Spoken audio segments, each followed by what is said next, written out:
Hello there and welcome to Sleepy Animal Fact. Make yourself comfortable now. Adjust your pillow if you need to and let your shoulders drop. I'm so glad you're here, settling in for the night. As you rest your head and let your body sink into softness, we're going to take a gentle journey together. A quiet, peaceful exploration of one of nature's most charming creatures, the squirrel. There's no need to remember anything, no need to focus too hard. Simply let these words wash over you like a warm breeze. Let your breathing slow and allow yourself to drift. If these gentle journeys bring you peace, consider leaving a kind word, sharing this moment with another, or joining our growing flock of quiet dreamers. Take a deep breath in now, hold it gently, and release. Feel your shoulders drop. Feel your jaw soften. You're exactly where you need to be. Let's begin. Squirrels belong to the rodent family called Squirrels, a large and wonderfully diverse family that includes not only the squirrels you might picture scampering up trees, but also chipmunks, marmots, prairie dogs, and the enchanting flying squirrels. Imagine, for a moment, this great family of creatures, all connected, all sharing ancient roots that stretch back millions of years. The chipmunk with its delicate stripes, the marmot sunning itself on a mountain rock, the prairie dog standing watchful over its burrow, and the flying squirrel gliding silently through the darkness of a forest night. They are all cousins, all part of the same gentle lineage. The Squirrel family has thrived across the ages, adapting, growing, finding homes in every corner of the world. And tonight, as you rest here in your own home, you can appreciate the quiet wonder of this family. Spread across the earth, each species perfectly suited to its place. You're doing so well, just listening, just breathing. Your mind is open and calm. There's nothing you need to do right now except rest. You are safe. You are at peace. Let that feeling settle into your chest like a soft, golden warmth. There are more than 260 recognized species of squirrels in the world. Some scientists count as many as 280. 280 unique kinds of squirrels, each one with its own habits, its own home, its own quiet way of living. Some of these squirrels live in ancient forests, where tall trees stretch toward the sky and dappled sunlight falls through the leaves. Others make their homes in deserts. Yes, deserts, where the sand is warm and the air is dry, and they burrow deep into the earth to escape the midday heat.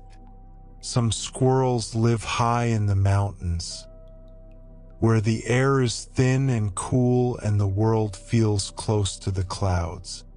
And still others, perhaps the squirrels you know best, live in cities and towns, in parks and backyards, adapting to life alongside humans with remarkable ease. 280 species, each one a small miracle of evolution, each one finding its way in the world. Take another slow breath. in through your nose and out through your mouth. Feel how your body thanks you for this rest. The main groups of squirrels, the three great branches of the squirrel family, are tree squirrels, ground squirrels, and flying squirrels.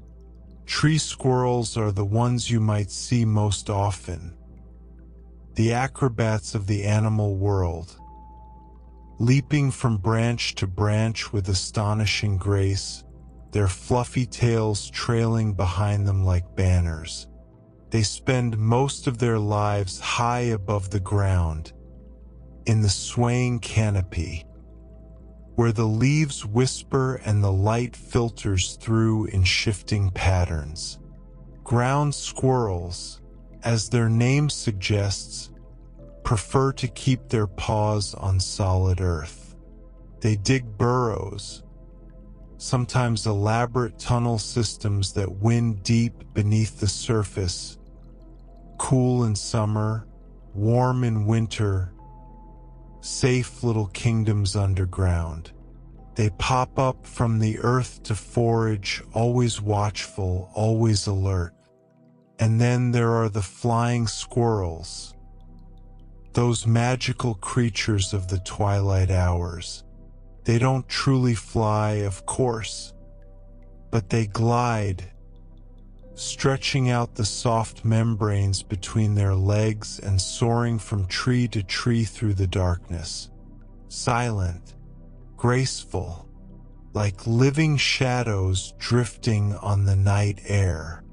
Tree squirrels, ground squirrels, flying squirrels. Three paths through the world, three ways of being, all of them beautiful. Resting here, listening, letting go. Your body knows how to heal, how to restore itself. All you need to do is allow it. You're allowing it right now. That's wonderful. Squirrels live on every continent on Earth, except one. Antarctica, that frozen land at the bottom of the world. That is the only place squirrels have not made their home. Think about that for a moment. From the tropical rainforests of South America to the pine woods of Scandinavia, from the savannas of Africa to the bamboo groves of Asia, from the oak forests of Europe to the great parks and wilderness areas of North America, squirrels are there. They have spread across the globe, adapting to heat and cold, wet and dry, high altitudes and low. Wherever there are trees to climb or earth to burrow into, wherever there are seeds to gather and seasons to navigate, squirrels have found a way. They are remarkably resilient, these small creatures. And so are you. Life asks so much of us. And yet here you are, still going, still growing, still finding moments like this one to rest and restore. That resilience is something to honor in yourself tonight. Let your muscles soften. Let your thoughts slow down. You are held by this moment, supported by your breath, exactly as you should be. The word squirrel itself has a lovely origin. Comes from an ancient Greek term, skiuros, which means quite beautifully shadow tail. Shadow tail. The Greeks looked at these little creatures, watched them hold their great, bushy tails up and over their backs, and saw a shadow, a soft, feathery shadow that followed the squirrel wherever it went. There's something poetic in that, isn't there? A creature named for its own shadow, for the way light and fur create something fleeting and beautiful. The tail of a squirrel is not just decoration. It serves many purposes: balance, warmth, communication. But to the ancient Greeks, it was a shadow, a gentle, curving shadow held high against the sun. Shadow tail. Say it softly in your mind if you like. Let the words drift through you. Shadow tail. Your breathing is slow and easy now. Your body is growing heavier, more relaxed, sinking deeper into rest. This is exactly right. This is exactly as it should be. Squirrels are mammals, just like us. This means that mother squirrels nurse their babies with milk, just as human mothers do, just as cats and dogs and elephants and whales do. It connects us, in a way, this shared heritage of warmth-blooded life, of nurturing our young, of wearing coats of fur or hair. A baby squirrel, sometimes called a kit or a kitten, is born blind and hairless, completely dependent on its mother. She keeps it warm in the nest, feeds it, protects it, teaches it how to be a squirrel. And slowly, gradually, that tiny, helpless creature grows its fur, opens its eyes, and learns to climb and leap and live. There's something tender about imagining a mother squirrel curled around her young. The soft rise and fall of her breathing, the warmth of the nest, the gentle rhythm of new life. It's a peaceful image to hold in your mind as you rest. Squirrels come in many sizes. Some are so small they could fit in the palm of your hand, just 10 to 14 centimeters long, including their tails.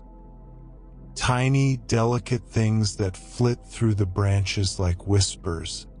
And then there are the giants of the squirrel world.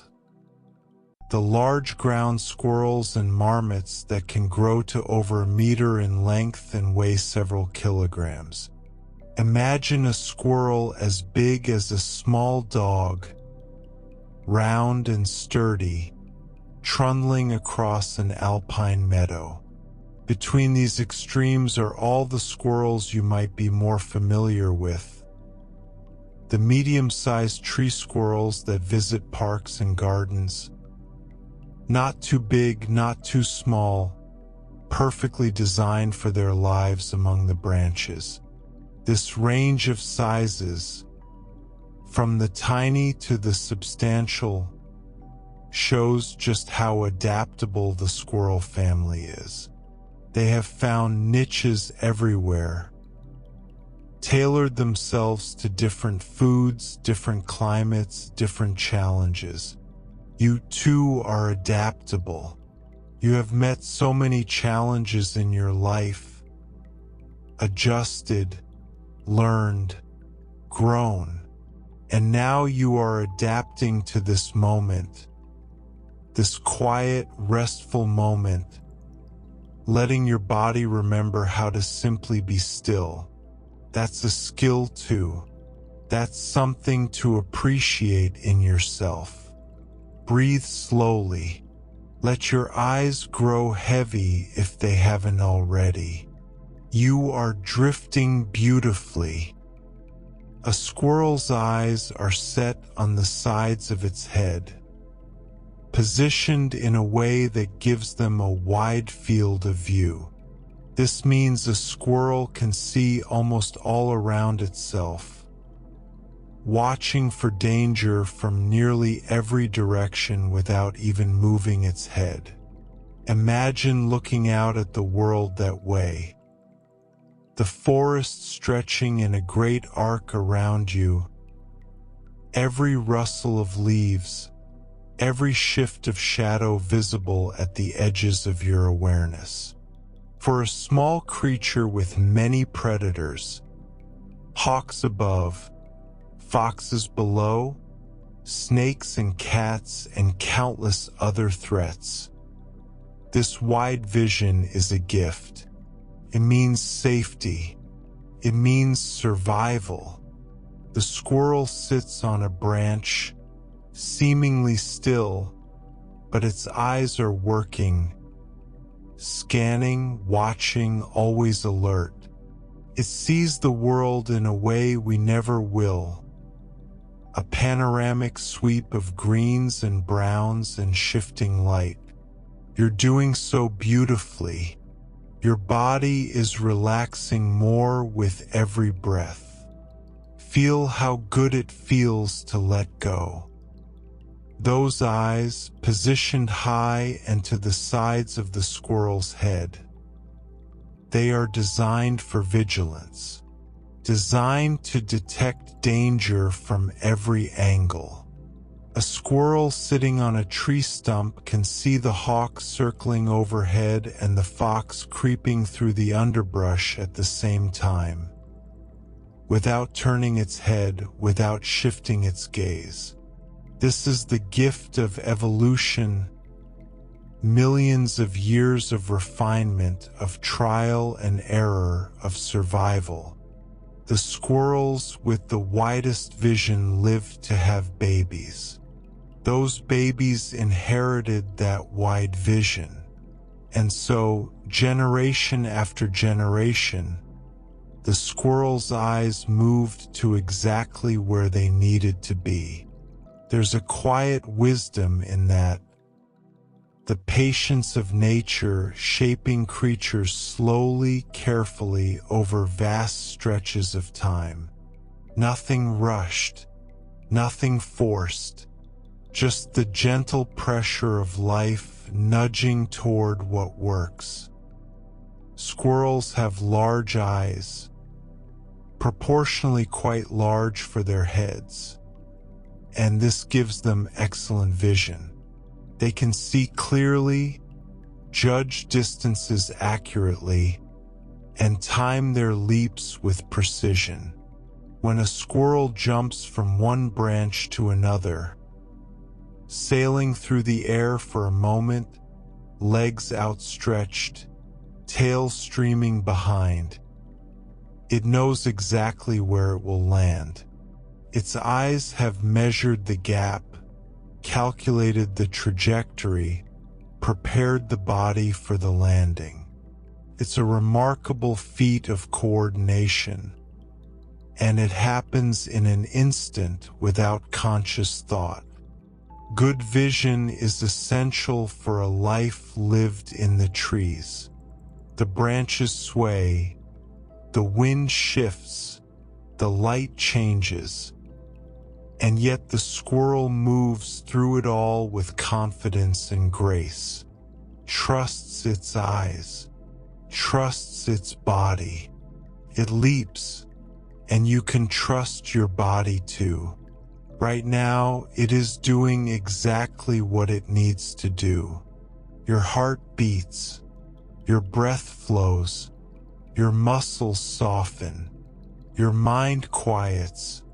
Trust in this process. Trust in the wisdom of rest. You've listened so patiently, so gently. You've given yourself this gift of stillness. That's a beautiful thing. As we close this first chapter of our journey together, let yourself feel proud of this small, quiet act of self-care. Breathe in and breathe out. The squirrels are out there in the world, living their lives among the trees and burrows, and you are here, safe and warm, drifting towards sleep. More gentle facts await whenever you're ready, but for now, just breathe. Just rest. Just be. You are doing wonderfully. Let your body settle even deeper now. Feel the weight of your limbs, the softness of your breath, the quiet stillness that surrounds you. We're continuing our gentle journey through the world of squirrels, exploring the small wonders of how their bodies work, the tiny details that make them so perfectly suited to their lives. There's no need to hold on to anything. Let the facts wash over you like soft rain, absorbing what feels good, letting the rest simply fade into the peaceful darkness behind your eyes. Take a slow breath in, hold it like something precious, and let it go. Feel your body thank you. If you were to look closely at a squirrel's paws, those small, delicate feet that carry them so confidently through the trees, you would notice something interesting. On their front feet, squirrels have 4 toes. On their back feet, they have 5. 4 in front, 5 in back. It's a small detail, the kind of thing you might never think about, but it matters so much to the squirrel. Those toes, spread wide, grip the rough bark of trees with remarkable strength.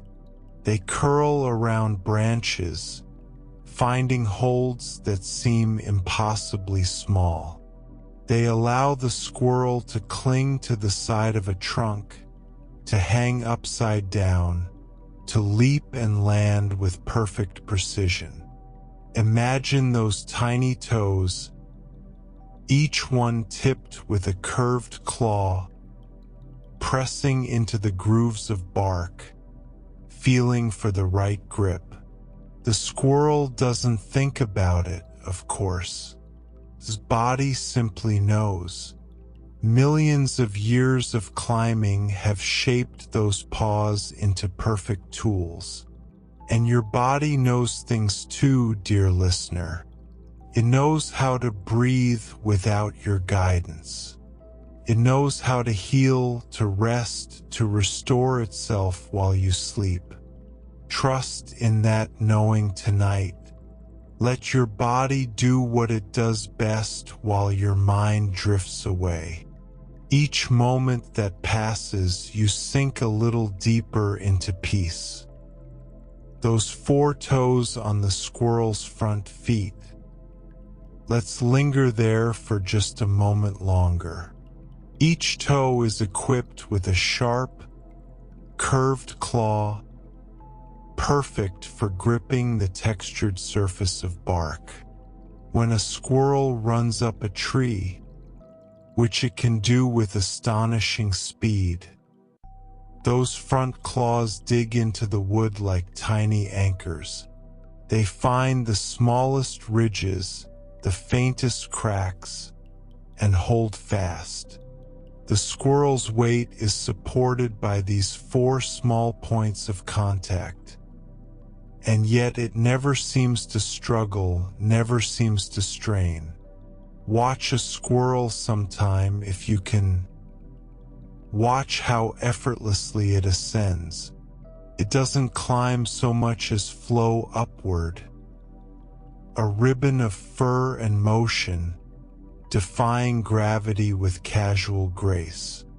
And it's those 4-toed front feet, with their sharp little claws, that make it possible. There's something reassuring about the way nature equips its creatures with exactly what they need. Nothing wasted, nothing missing, just the right tools for the right life. Let your hands relax now if they haven't already. Let your fingers uncurl. Feel how good it is to hold nothing, to grip nothing, to simply let go. On the squirrel's back feet, there are 5 toes instead of 4. That extra toe provides something crucial: extra traction, extra grip, extra stability. When a squirrel leaps from one branch to another, when it lands on a swaying limb and needs to catch itself instantly, those 5-toed back feet are what save it. They spread wide, claws digging in, absorbing the impact and holding firm. The squirrel's momentum is caught, controlled, channeled into the next movement. Those back feet are also essential for jumping. When a squirrel pushes off from a branch, it's the back legs that provide the power, and those 5 toes that give the final grip before launch. They're like springs and anchors combined, propelling the squirrel forward while making sure it doesn't slip. 5 toes. Such a small thing. Such an important thing. Feel yourself held. Feel yourself safe. There's nowhere you need to be except right here, right now, resting. Your breath is slow and even. Your body is growing heavier, softer, more at peace with every passing moment. Now let's turn our attention to the squirrel's teeth. Those remarkable tools that are so essential to their way of life. A squirrel's teeth are specialized for gnawing. At the front of their mouths, they have incisors, chisel-shaped teeth that are incredibly strong and sharp. These are the teeth that crack open nuts, strip bark from branches, and break through tough seed casings. They work like tiny chisels, cutting and prying and breaking with precision. Further back in the mouth, the squirrel has flatter teeth, cheek teeth designed for grinding. Once the incisors have done their work, these back teeth take over, crushing food into smaller pieces that can be swallowed and digested. Chisel teeth and grinding teeth. 2 different tools for 2 different jobs. The squirrel's mouth is like a tiny workshop, equipped for every task. There's a quiet elegance in this design. The way each tooth has its purpose, the way they work together. Nature is a patient engineer, refining and perfecting over countless generations. Here is something remarkable about those front teeth. Those sharp incisors we just spoke of, they never stop growing. Throughout a squirrel's entire life, its front teeth continue to grow, pushing up from the gums in a slow, steady emergence. This might sound like a problem, but nature has a solution. The squirrel gnaws. It gnaws on nuts. It gnaws on bark. It gnaws on hard seeds and tough branches. All this gnawing wears the teeth down, keeping them at just the right length. It's a beautiful balance. Growth and wear. Growth and wear. A cycle that continues throughout the squirrel's life. If the squirrel stopped gnawing, its teeth would grow too long, curving and becoming useless. But a healthy squirrel is always gnawing, always working, always keeping that balance. There's something meditative in that image, isn't there? The quiet work of maintenance, the steady rhythm of care. The squirrel doesn't think about it as a chore. It's simply part of living. Gnawing is eating, is surviving, is thriving. those ever-growing front teeth. Let's marvel at them just a little more. A squirrel's 4 front incisors can grow at a remarkable rate, adding around 15 centimeters of length per year if they weren't constantly worn down by gnawing. 15 centimeters. That's roughly 6 inches of tooth growth every single year. Imagine if your own teeth grew that quickly. How strange that would be, how uncomfortable. But for the squirrel, it's simply normal. It's how things are. The teeth grow from the root, pushing upward and outward, and the tips are worn away by use. The squirrel eats its meals, and in doing so, keeps itself healthy in ways it never consciously considers. The act of living maintains the tools needed for life. There's a kind of poetry in that. The way survival is woven into every action. Every nut cracked is also a tooth maintained. Every meal is also self-care. The squirrel doesn't separate these things. They're all part of the same continuous flow of being alive. And tonight, as you rest, your own body is doing its quiet work. Cells are regenerating. Memories are being sorted and stored. Muscles are releasing their tension. You don't have to think about any of it. Simply happens naturally, beautifully, as you drift deeper into sleep. Trust in that process. Let it carry you. You're safe. You're held. You're exactly where you need to be. Breathe in slowly and breathe out. Feel the peace settling into your bones. Here is a curious fact about squirrels and about rodents in general. Squirrels cannot vomit. Their bodies are simply not designed for it. The muscles and reflexes that would allow them to expel the contents of their stomachs, they don't work that way in squirrels. This might seem like a strange thing to mention as you drift towards sleep, but there's something interesting to consider here. Because squirrels can't vomit, they must be careful about what they eat. They have evolved to be selective, to test foods carefully, to avoid anything that might harm them.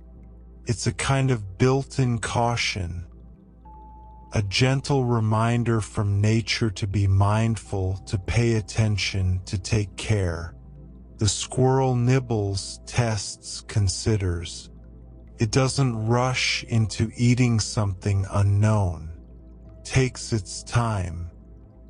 Inside a gray squirrel, a squirrel that might measure about 19 inches from nose to tail, there is a digestive tract that stretches an astonishing 7 feet long.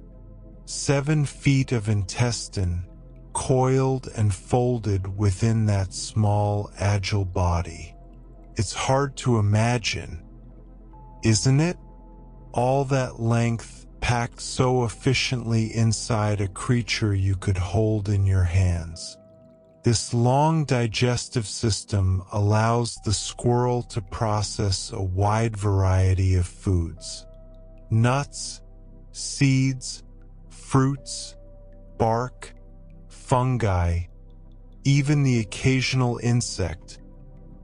All of these pass through that winding internal pathway, yielding their nutrients to the squirrel's body. The length of the tract gives the squirrel more time and more surface area to absorb everything it needs. It's a hidden wonder, something you would never see, never know about, unless someone told you. And now you know. Inside every gray squirrel scampering through the park is this remarkable, efficient system. Quietly working, quietly nourishing, quietly sustaining life. Tree squirrels are known for something wonderful. Their agility, their swiftness, the way they move through branches as if the trees were made just for them. Watch a tree squirrel sometime. The way it leaps without hesitation, the way it changes direction in midair, the way it lands on the thinnest branches and barely makes them sway. It's like watching it dance.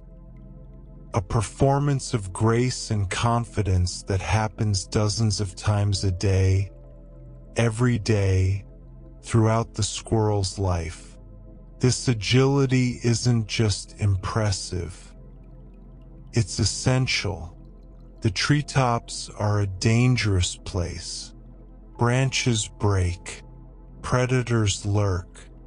The wind blows and everything shifts and sways. A clumsy squirrel wouldn't last long, but a squirrel that has mastered the art of movement, a squirrel that can leap and twist and land with precision, that squirrel thrives. And there's something joyful in their movement too, don't you think?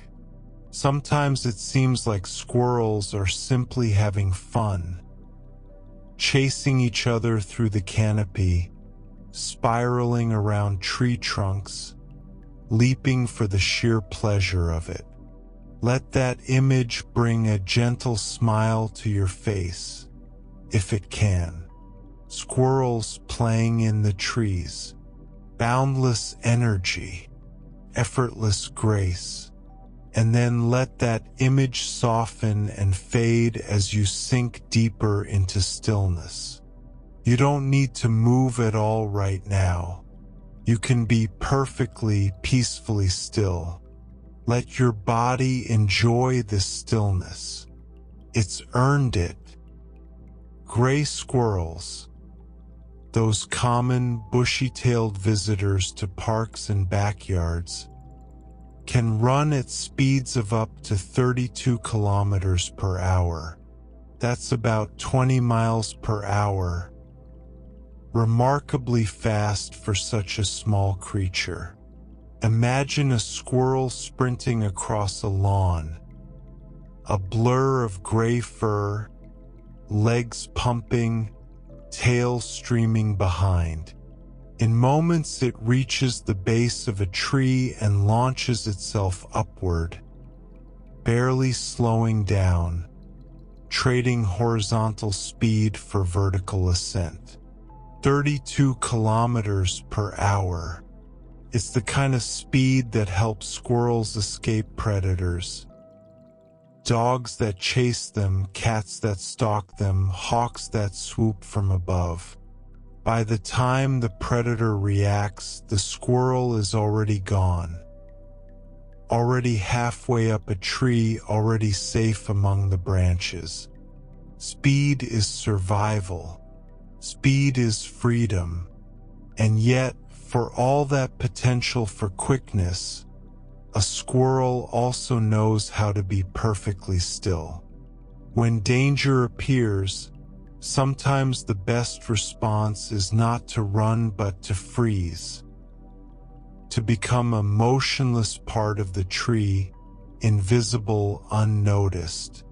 You can be still like that tonight, not frozen in fear, but resting in peace, perfectly, completely still, letting the world move around you while you remain quiet and calm at the center of it all. Your breath is your anchor, slow and steady, in and out. Feel how each exhale releases a little more tension. Feel how each inhale brings a little more calm. We explored the remarkable design of the squirrel's body. We learned about their nimble paws, 4 toes on the front feet and 5 on the back, each equipped with sharp claws for gripping bark and branches. We discovered their specialized teeth, chisel-like incisors for gnawing and flatter cheek teeth for grinding, and marveled at how those front teeth never stop growing, adding up to 15 centimeters each year. We learned the curious fact that squirrels cannot vomit, and that a small gray squirrel carries within it a digestive tract stretching 7 feet long.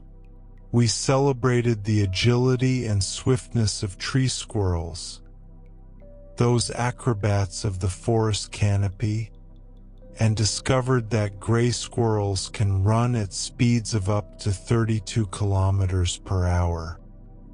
Such remarkable creatures, such intricate design, such quiet wonders hidden in small, familiar bodies. You've listened so patiently, so gently. You've given yourself this gift of stillness.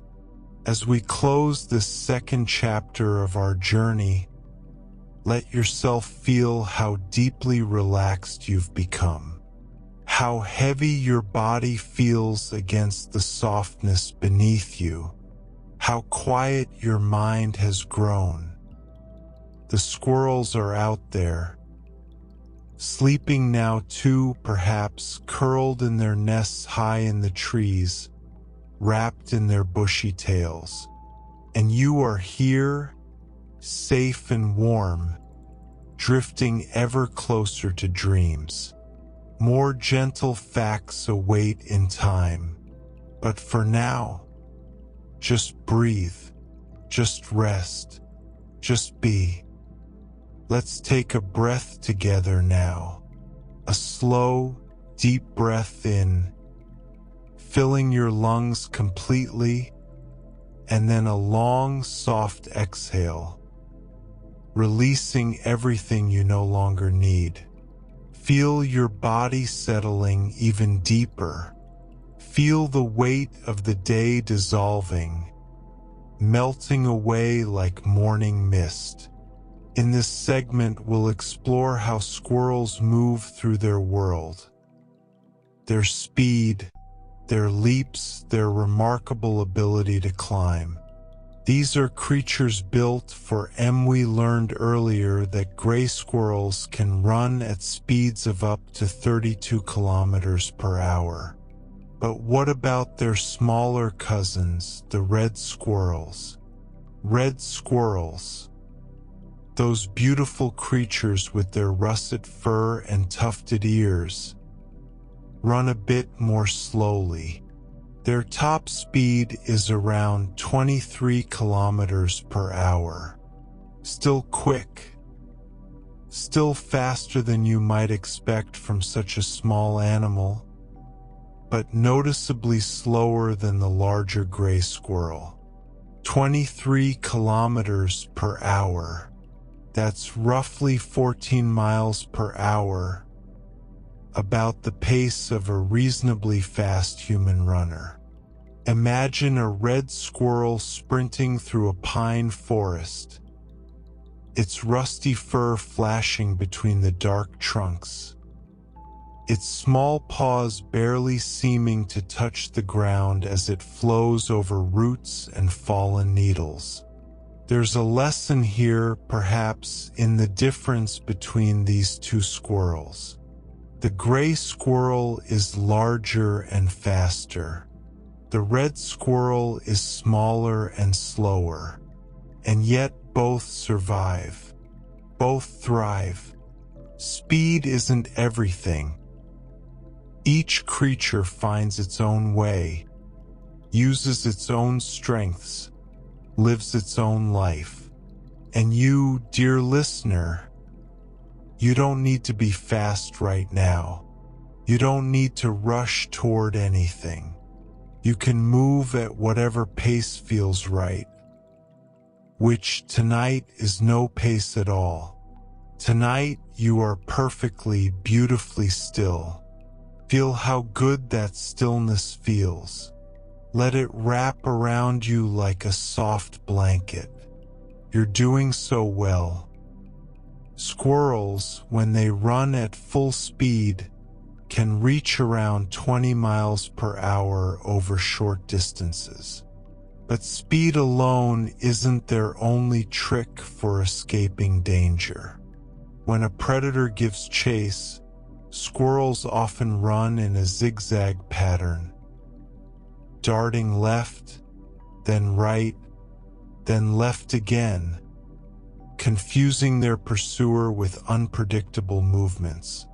Imagine a hawk diving from the sky, talons extended, eyes fixed on a squirrel below.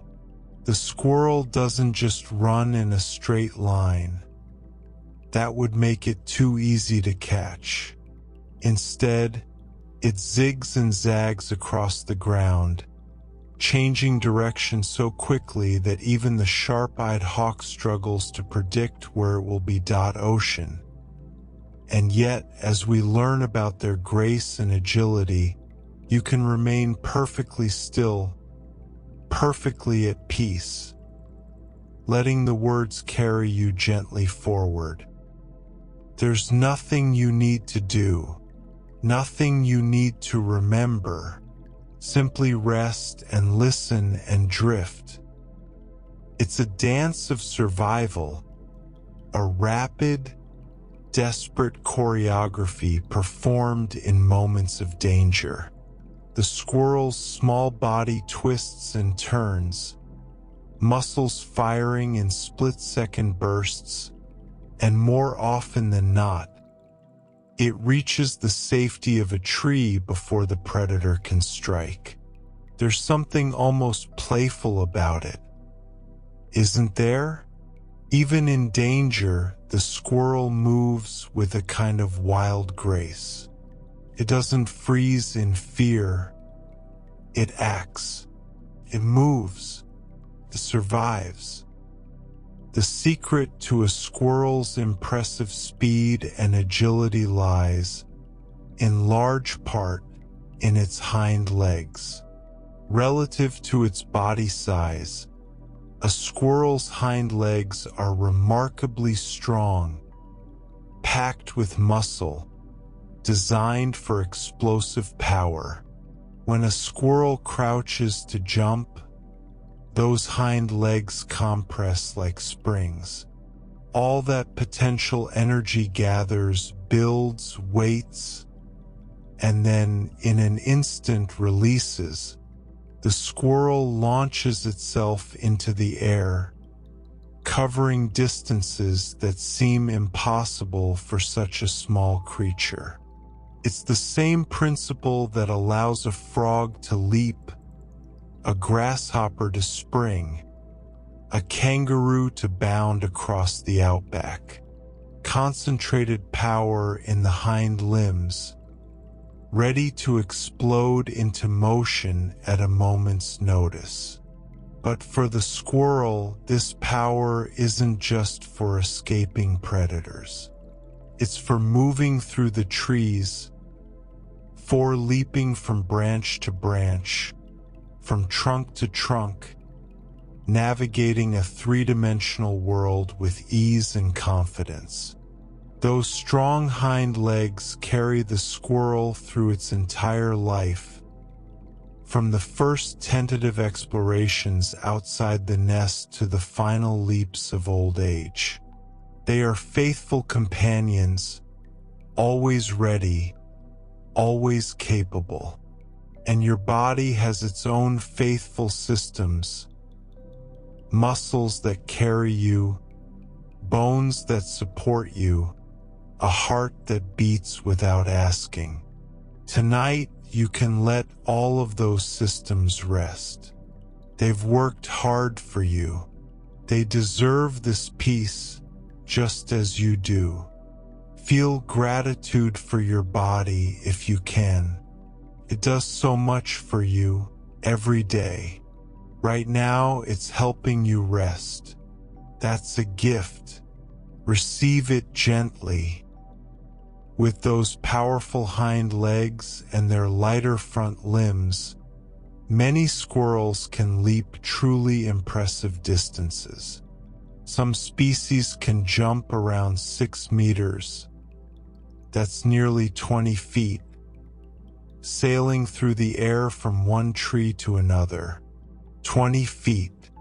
Imagine standing at one end of a room and looking across to the other side. Now imagine launching yourself through the air with no net below, no rope to hold. Just faith in your own body, trust in your own aim.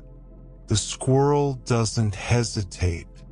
It gauges the distance, crouches, and leaps. For a moment, it's suspended in space. A small furry body with legs outstretched and tail streaming behind. And then it lands, claws gripping bark, already preparing for the next jump. This is how squirrels move through forests where the ground is dangerous, where predators lurk in the underbrush, where safety lies in the high branches. They've become creatures of the air, almost not quite flying, but close. Leaping and landing in an endless aerial dance. There's something freeing about imagining that, isn't there? To leap without fear, to trust completely in your own ability, to fly almost between the trees. Here is something truly remarkable about squirrels. They can rotate their hind ankles approximately 180 degrees, almost completely backward. This extraordinary flexibility allows them to do something most animals cannot: run headfirst down tree trunks. Watch a squirrel descend a tree sometime. Most animals would have to back down slowly, carefully, feeling for each foothold. But the squirrel simply turns and runs straight down, as easily as if it were running on flat ground. Its hind feet rotate backward, claws gripping the bark, body flowing downward in a smooth, continuous motion. It's a small miracle of anatomy. Those rotating ankles, that perfect grip.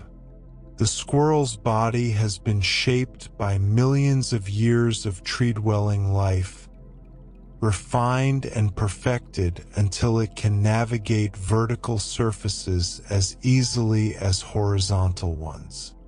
Up or down, it makes no difference to the squirrel. The tree is home, and every inch of it is accessible. Think about that flexibility for a moment, that adaptability. The squirrel doesn't fight the tree. It works with it, adjusting its body to meet each new challenge. And you can be flexible too in your own way. Right now, you're adapting to rest. You're letting go of the day's rigidity, softening into the night. That's its own kind of remarkable flexibility. Let's linger a moment longer on those remarkable rotating ankles. Up to 180 degrees of rotation. That's a half turn, allowing the squirrel's hind feet to point almost completely backward while the rest of its body faces forward. This adaptation is so important for tree-dwelling life. When a squirrel needs to descend quickly, perhaps to reach a fallen nut or to escape a predator approaching from above, there's no time to turn around, no time to carefully back down.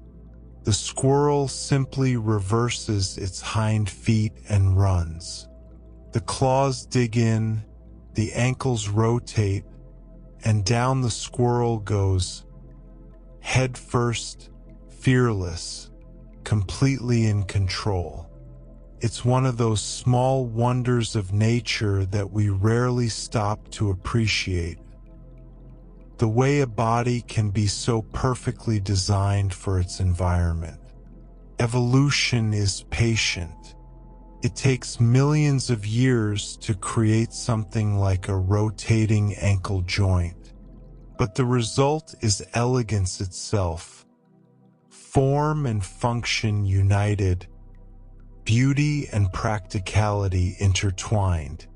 And there's something calming about contemplating that patience. Isn't there?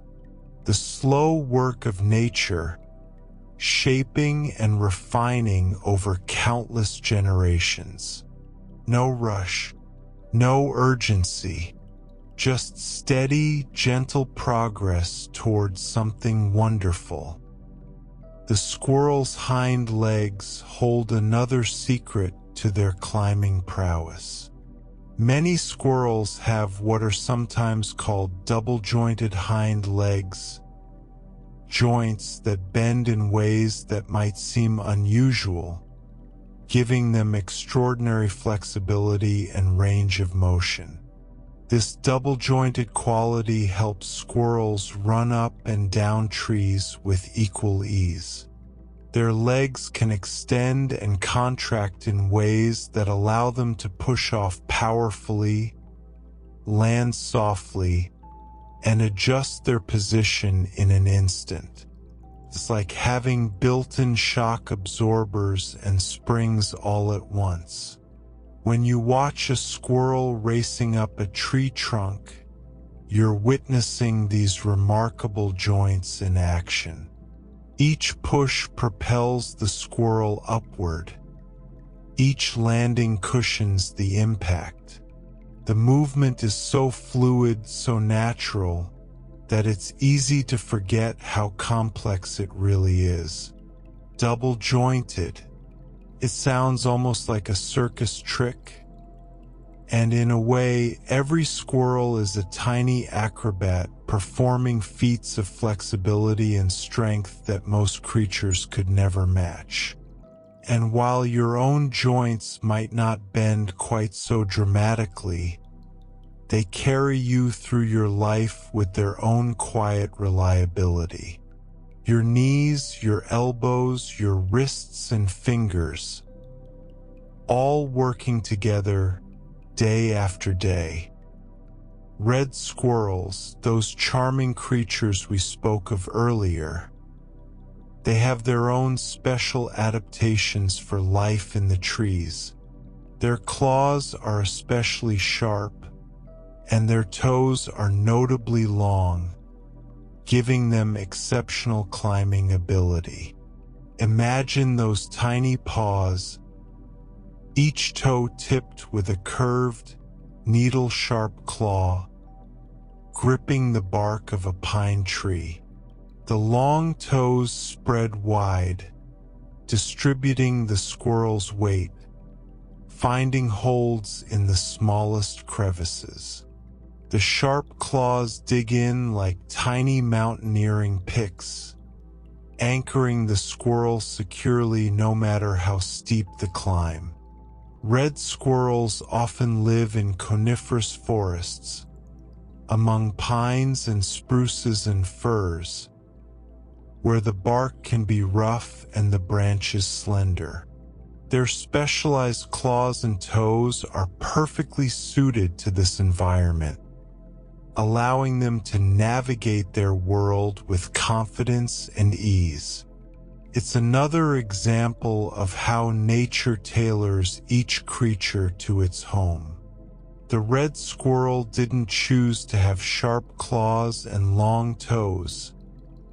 It was shaped that way over generations by the forests it inhabits. And you, too, are shaped by your environment, by the places you've lived, the experiences you've had, the people you've known. All of it has made you who you are right here, right now. Now let's turn our attention to one of the squirrel's most distinctive features, that large, bushy tail. It's beautiful, of course. A plume of fur that seems almost too luxurious for such a small creature. But that tail isn't just for show. It serves several vital purposes. When a squirrel leaps between branches, the tail acts as a counterbalance, helping the squirrel maintain stability in midair, adjusting and correcting as needed. It's like a tightrope walker's pole, constantly shifting to keep the body centered and controlled. When a squirrel falls, and yes, even the most agile squirrel sometimes falls, the tail spreads out like a parachute, slowing the descent and softening the landing.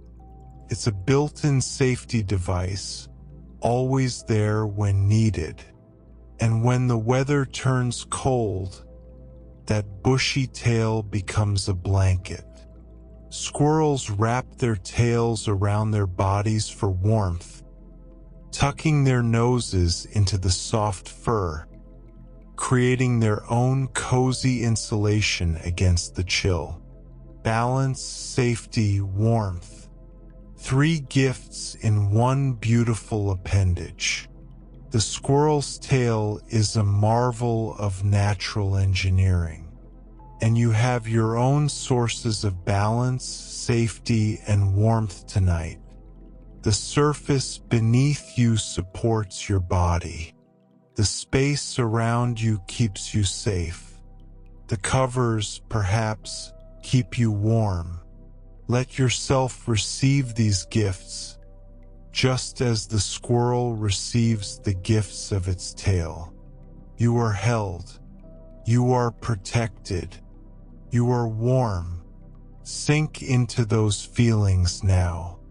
Let them carry you toward rest.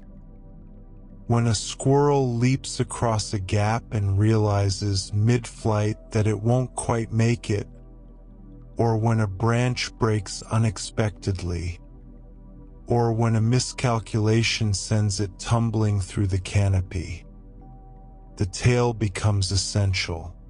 Spreading wide, the bushy tail catches the air like a parachute.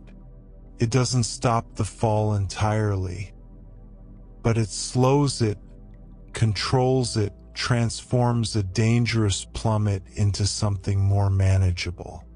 The squirrel twists in the air, tail spread wide, and lands on a lower branch or on the ground, shaken perhaps, but usually unharmed.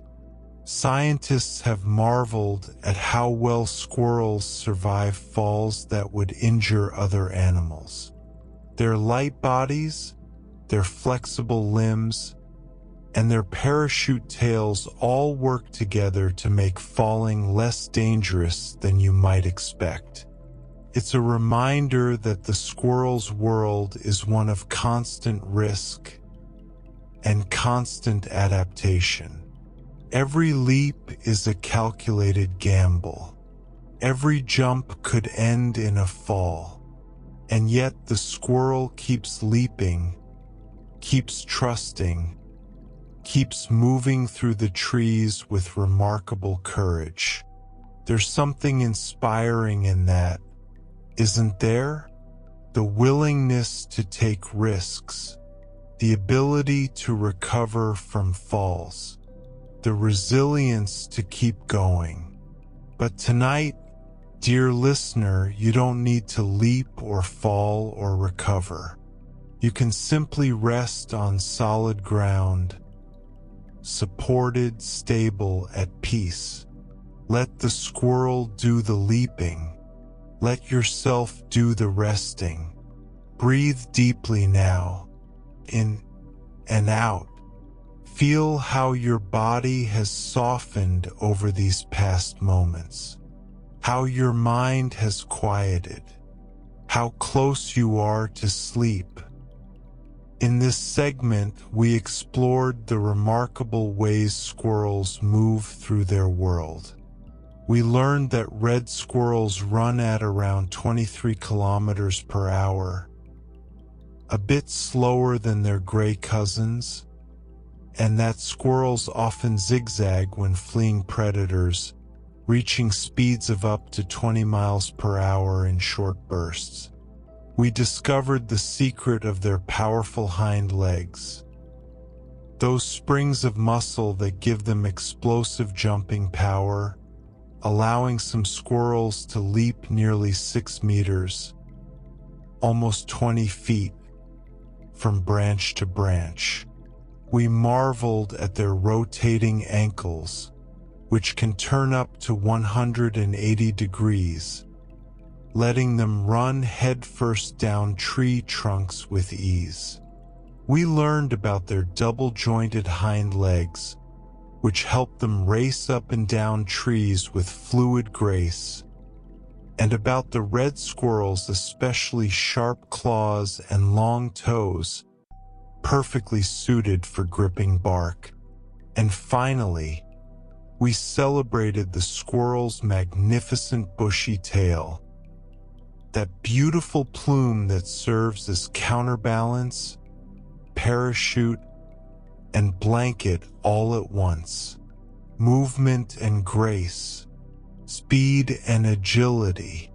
The squirrel's body is a masterpiece of adaptation, shaped over millions of years for a life among the trees. And you've rested so patiently through this chapter, letting your own body grow heavy and still. You've listened with openness and ease, allowing these gentle words to wash over you. The squirrels are out there in the darkness, perhaps curled in their nests now, tails wrapped around them for warmth. And you are here, safe and peaceful, drifting ever closer to the gentle shores of sleep. More facts await when you're ready, but for now, just breathe, just rest, just be. The night continues to deepen around you, soft and quiet, and you are still here, still resting, still allowing yourself this gentle gift of peace. Perhaps your body has grown heavier since we began. Perhaps your thoughts have slowed, becoming distant and dreamlike. Perhaps you're hovering in that beautiful space between waking and sleeping, where everything feels soft and far away. Wherever you are in your journey toward rest, you're doing perfectly. Let's take another breath together now. Breathe in slowly, feeling your chest rise, and breathe out completely, feeling everything soften. There's no hurry. There never was. There's only this moment, and the next, and the gentle flow of words carrying you forward. In this chapter, we'll explore how squirrels stay warm and safe, how they rest, how they move through their days. These are creatures of comfort and routine, just like us. And as we learn about their daily rhythms, you can sink ever deeper into your own rhythm of rest. Here is something almost unbelievable about squirrels. Many of them can fall from heights of around 30 meters. That's nearly 100 feet, and survive without serious injury. 30 meters. Imagine looking down from the top of a 10-story building. For most creatures, a fall from such a height would be catastrophic. But for a squirrel, it's survivable. dangerous, certainly, but not necessarily fatal. How is this possible? Several factors work together to protect the falling squirrel. Their bodies are light, so light that air resistance makes a significant difference in slowing their descent. Their flexible limbs spread wide, increasing that resistance. And their bushy tails, as we learned before, act like parachutes, catching the air and slowing the fall even further. The squirrel twists in the air, orienting itself for landing, and when it hits the ground, or a branch or the side of a tree, its body absorbs the impact in ways that larger, heavier creatures cannot. It's a remarkable survival adaptation, a built-in safety system for creatures who spend their lives high above the earth, where one misstep could mean a very long fall. We've spoken about how the squirrel's tail provides balance and warmth, how it acts as a parachute during falls. But this remarkable appendage has yet another use, one that might surprise you. During fights, a gray squirrel can use its tail as a shield. Squirrels do sometimes fight over territory, over food, over mates. When two squirrels clash, there's a flurry of fur and teeth and sharp little claws. It can be dangerous. A bite or scratch in the wrong place could cause real harm. But the clever squirrel has a defense. It can curl its great bushy tail forward, positioning it between itself and its opponent. The thick fur absorbs some of the impact of bites and scratches, protecting the vulnerable body behind it. A shield made of fur, a defense carried everywhere the squirrel goes, always ready when needed. It's another example of how every part of the squirrel's body serves multiple purposes, how nature wastes nothing, designs everything with care. And tonight you have your own shields, the walls around you keeping the world at bay, the blankets that cover you creating a barrier of warmth, the simple act of closing your eyes, shutting out the visual noise of the day. You are protected. You are safe. That same magnificent tail that provides balance and protection also serves as something simpler, something cozier. In cold weather, squirrels use their tails as blankets. Imagine a squirrel on a winter's night, curled up in its nest high in a tree. The temperature has dropped, and the wind whispers through the branches, carrying the chill of snow and ice.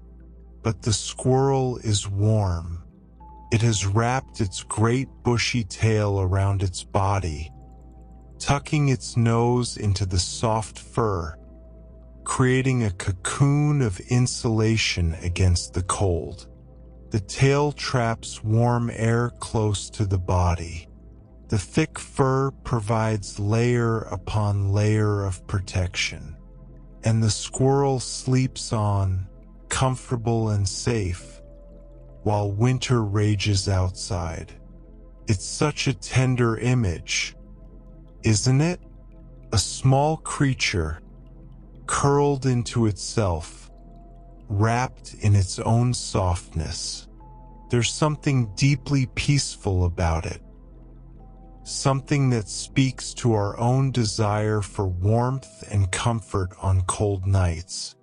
And you, dear listener, perhaps you're wrapped in your own blankets right now.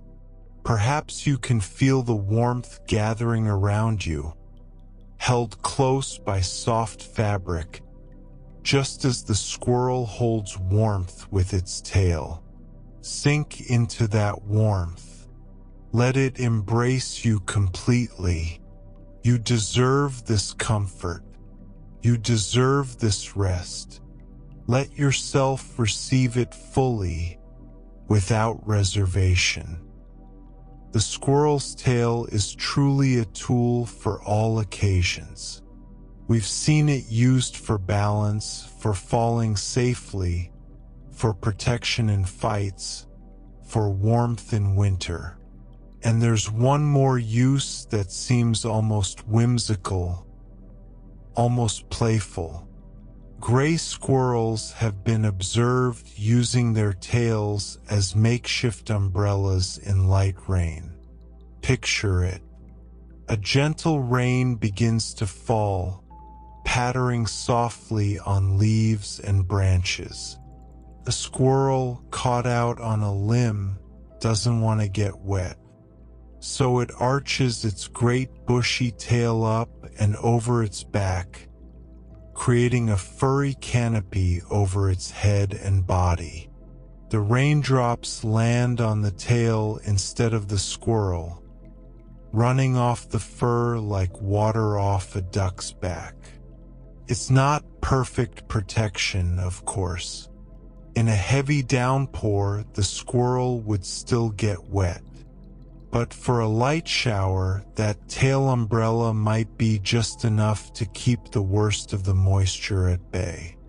There's something delightful about this image. A little squirrel with its own built-in umbrella, waiting out the rain in relative comfort.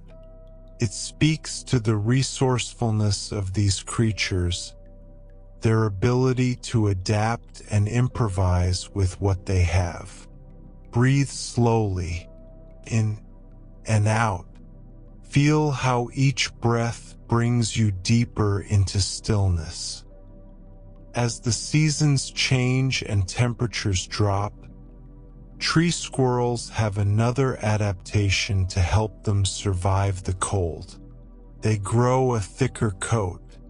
In autumn, as the days shorten and the air turns crisp, a squirrel's body begins to prepare for winter. New fur grows in, denser, thicker, more insulating than the summer coat. It's like putting on a warm sweater before the first frost. Except the squirrel grows its sweater from the inside out.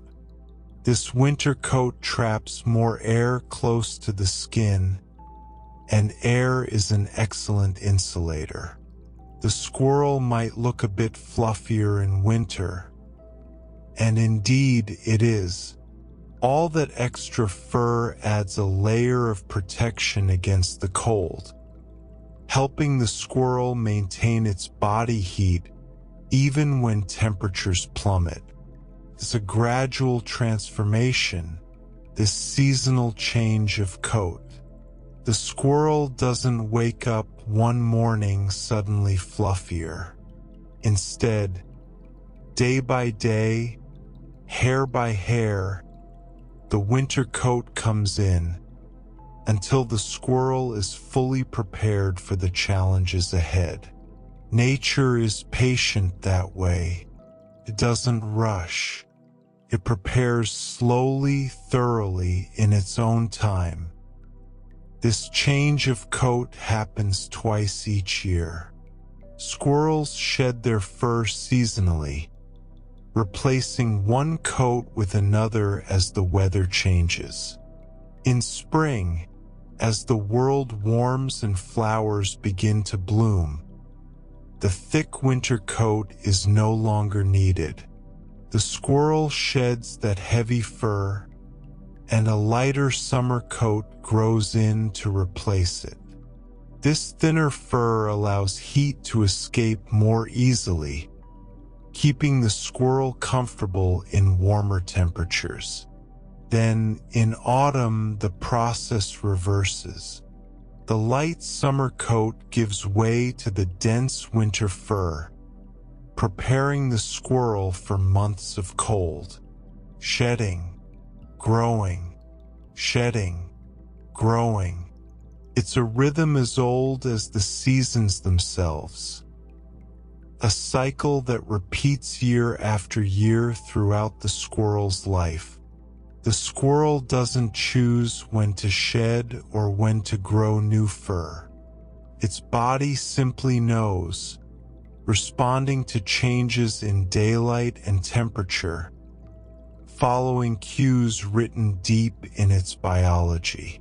There's something reassuring about these natural rhythms. The way the world turns, the way seasons follow seasons, the way bodies adapt and adjust without conscious thought. It all just happens, naturally, inevitably, peacefully. You're resting so peacefully. That's exactly right. When a squirrel settles down to rest, when the day's foraging is done and it's time to simply be still, it adopts a particular posture that you might find familiar. The typical resting squirrel curves its back slightly, creating a gentle arch. Its tail wraps around its body or drapes over its head, providing warmth and comfort. The legs tuck in, the paws curl, and the whole body becomes a compact little ball of fur and stillness. It's remarkably similar to how we might curl up on a cold night, knees drawn toward the chest, blankets pulled close, body shaped into a curve that holds heat and feels safe. There's something universal about this posture. This desire to make ourselves small and warm and protected when we rest. Imagine a squirrel in its nest right now, somewhere out there in the darkness. It's curled into exactly this shape, back curved, tail wrapped, eyes closed, breathing slow and steady. It's at peace. It's safe. It's resting just like you. Here is a fact that might make you feel a special kinship with squirrels. They are diurnal creatures, which means they are mostly active during the day and rest at night, just like you.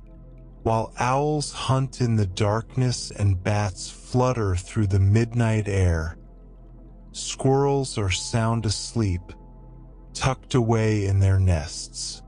Their eyes, designed for daylight, don't serve them well in the dark. Their predators are harder to see at night.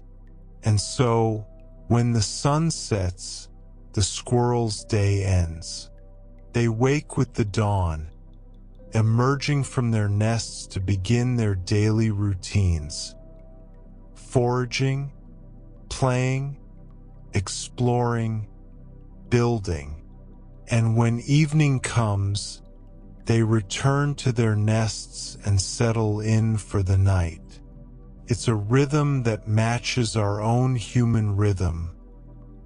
Awake with the light, asleep in the dark.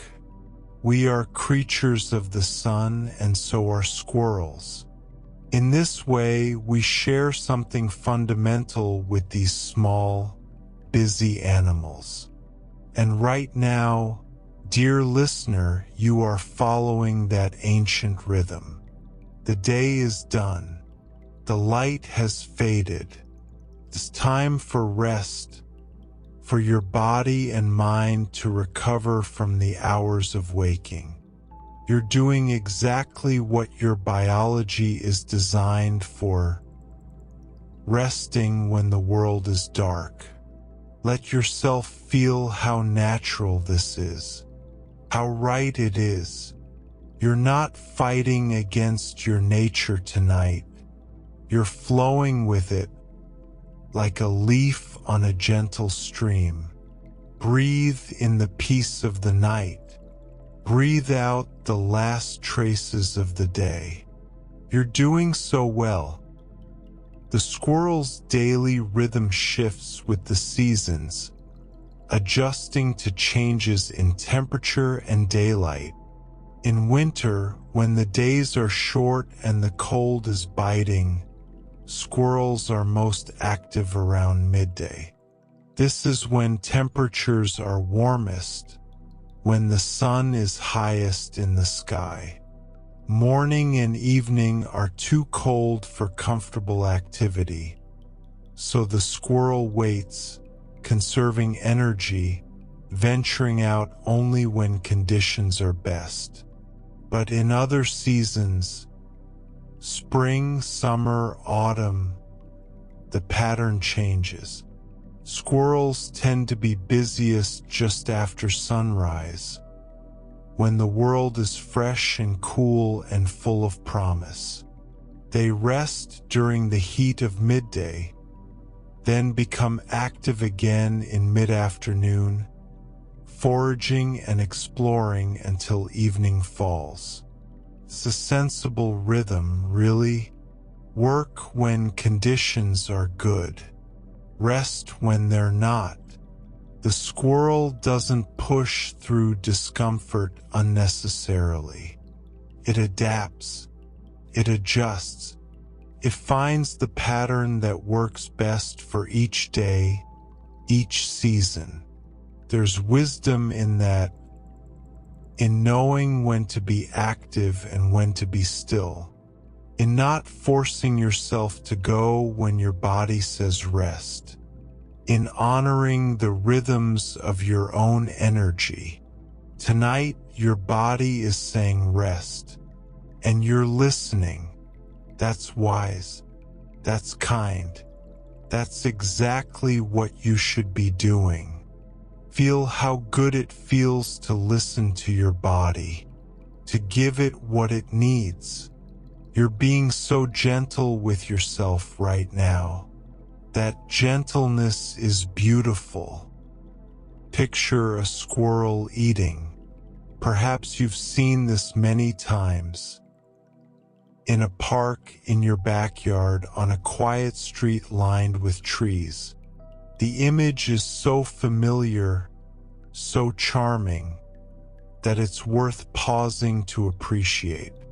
When squirrels eat, they often sit upright on their haunches, their back legs folded beneath them, their bodies tall and alert, and they use their front paws like hands, holding food, turning it, manipulating it with surprising dexterity. Watch a squirrel eat a nut sometime. It grasps the nut in its front paws, turning it to find the best angle of attack. It brings the nut to its mouth, gnawing with those powerful incisors, rotating the shell bit by bit until it cracks open. The whole process is deliberate and careful, almost delicate. Those front paws are remarkably flexible, capable of fine motor control that rivals our own hands in some ways. They can hold, grip, turn, and adjust with precision, making eating a surprisingly sophisticated activity. There's something endearing about it. This small creature sitting upright, holding its food like a tiny person enjoying a meal. It's one of the reasons we find squirrels so charming, so watchable, so easy to love. And you, dear listener, your own hands can rest now. They've done their work today. Holding, gripping, typing, carrying. Let them be still. Let your fingers uncurl. Let your palms soften. Your hands have earned this rest. Feel the weight of your hands against the surface beneath you. Feel how good it is to hold nothing, do nothing, simply be still. You're so relaxed now, so peaceful, so close to sleep. In this segment, we explored how squirrels stay warm, safe, and comfortable through all seasons. We marveled at their ability to survive falls from remarkable heights, up to 30 meters, thanks to their light bodies and those extraordinary tails. We discovered even more uses for that bushy tail. As a shield in fights, as a blanket on cold nights, even as a makeshift umbrella in gentle rain. We learned about the squirrel's seasonal wardrobe, how they grow thick winter coats for cold months and shed down to lighter fur for summer. We pictured the resting squirrel, curled with its back arched and tail wrapped close, so similar to how we ourselves might curl up for warmth and comfort. We discovered that squirrels are diurnal like us, awake during the day, asleep at night. We learned how their activity patterns shift with the seasons, busiest at midday in winter, but favoring early morning and mid-afternoon in warmer months. And we appreciated the charming image of a squirrel eating, sitting upright, using its front paws like little hands to hold and turn its food. Warmth and rest, rhythm and routine. The squirrel's life is shaped by seasons and cycles, by the ancient patterns of day and night, warmth and cold, and so, in many ways, is ours. You've rested so deeply through this chapter, dear listener. Your body has grown heavier, softer, more at peace. Your breath has slowed to a gentle rhythm. The day feels very far away now, and sleep feels very, very close. Somewhere out there in the darkness, squirrels are sleeping too, curled in their nests, tails wrapped around them, dreaming whatever dreams squirrels dream. And you are here, safe and warm, drifting toward your own dreams. More gentle facts await whenever you're ready. But there's no need to think about that now. There's no need to think about anything at all. Just breathe, just rest, just be. You've traveled so far already on this gentle journey. And yet there's no effort in it, is there?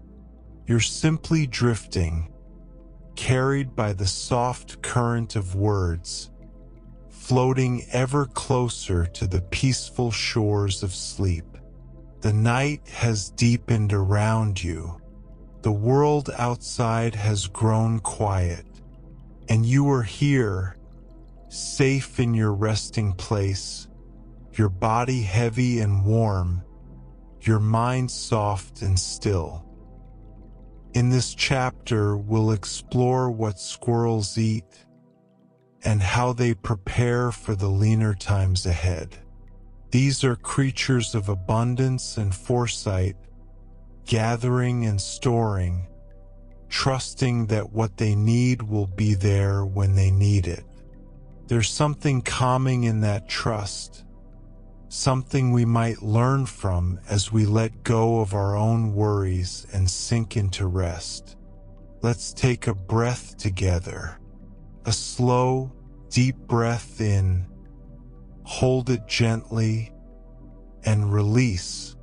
Feel your body settle even deeper.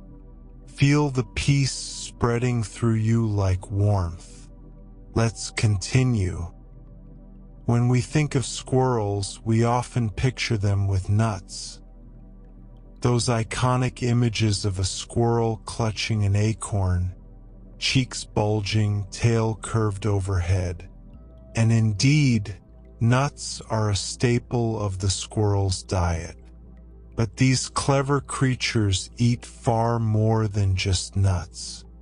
A typical squirrel diet includes nuts, of course, but also seeds, fruits, buds, and fungi. They nibble on berries and sample mushrooms.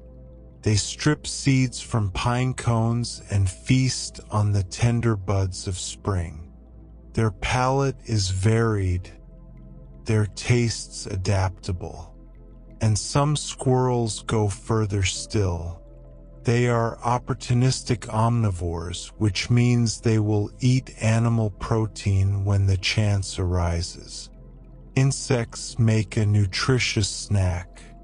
A bird's egg, discovered unguarded, becomes a meal. Even small animals might be consumed by certain species. It might seem surprising. The gentle squirrel as a hunter and opportunist. But nature is rarely as simple as we imagine. Creatures do what they must to survive, and the squirrel is no exception. It takes what the world offers, adapts to what's available, and thrives because of this flexibility. There's wisdom in that adaptability, isn't there? The willingness to take nourishment where it's found. The openness to possibilities we might not have expected. And you are nourishing yourself right now, dear listener. Not with food, but with rest. You're giving your body what it needs in this moment. That's a kind of wisdom too. Let's linger for a moment on one of those opportunistic food sources. Squirrels, when they have the chance, will eat bird eggs. It happens like this. A squirrel, foraging through the branches, discovers a nest. The parent birds are away, perhaps searching for food of their own. The eggs sit unguarded, small, round, full of protein and fat. The squirrel doesn't hesitate. A quick bite through the shell and the contents become a meal.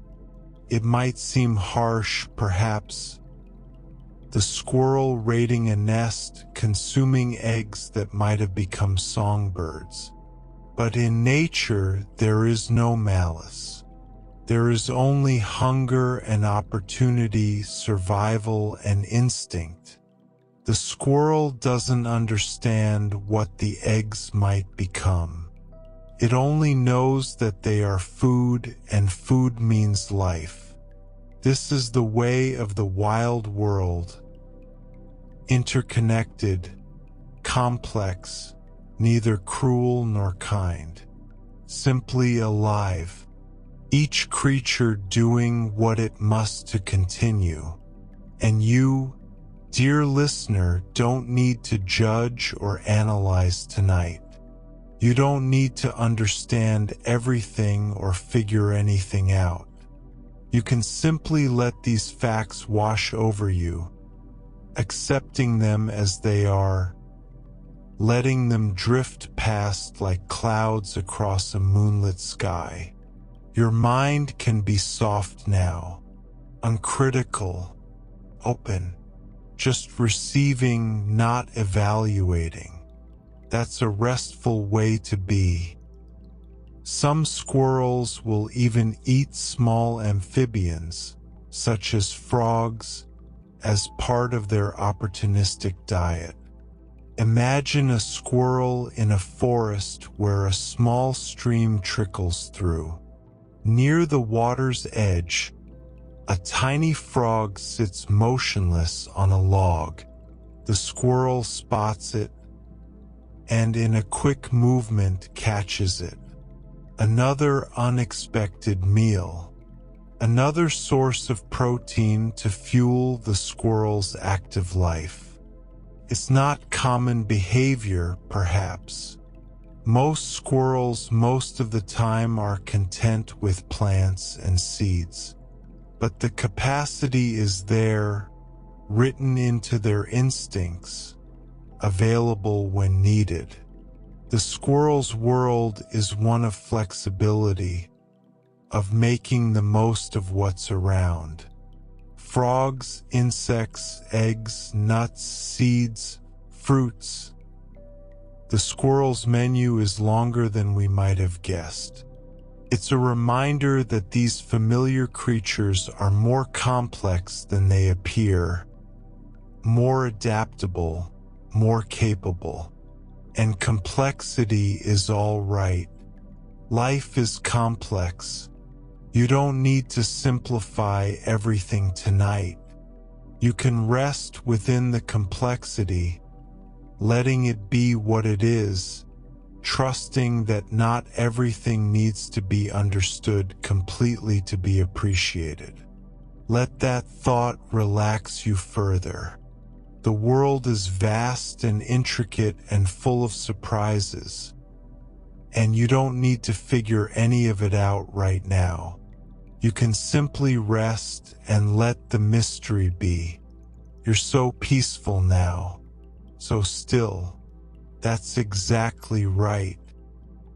The squirrel's diet changes with the seasons, shifting to match what nature provides at different times of year. In late winter, when food is scarce and the stored nuts of autumn are running low, squirrels turn to what's available. They eat buds, the tender new growth at the tips of branches, packed with nutrients and just beginning to swell towards spring. They strip bark from trees, reaching the nutritious layers beneath. It's not their preferred food, perhaps, but it sustains them through the lean times. Then, as the world warms and summer ripens into autumn, abundance returns.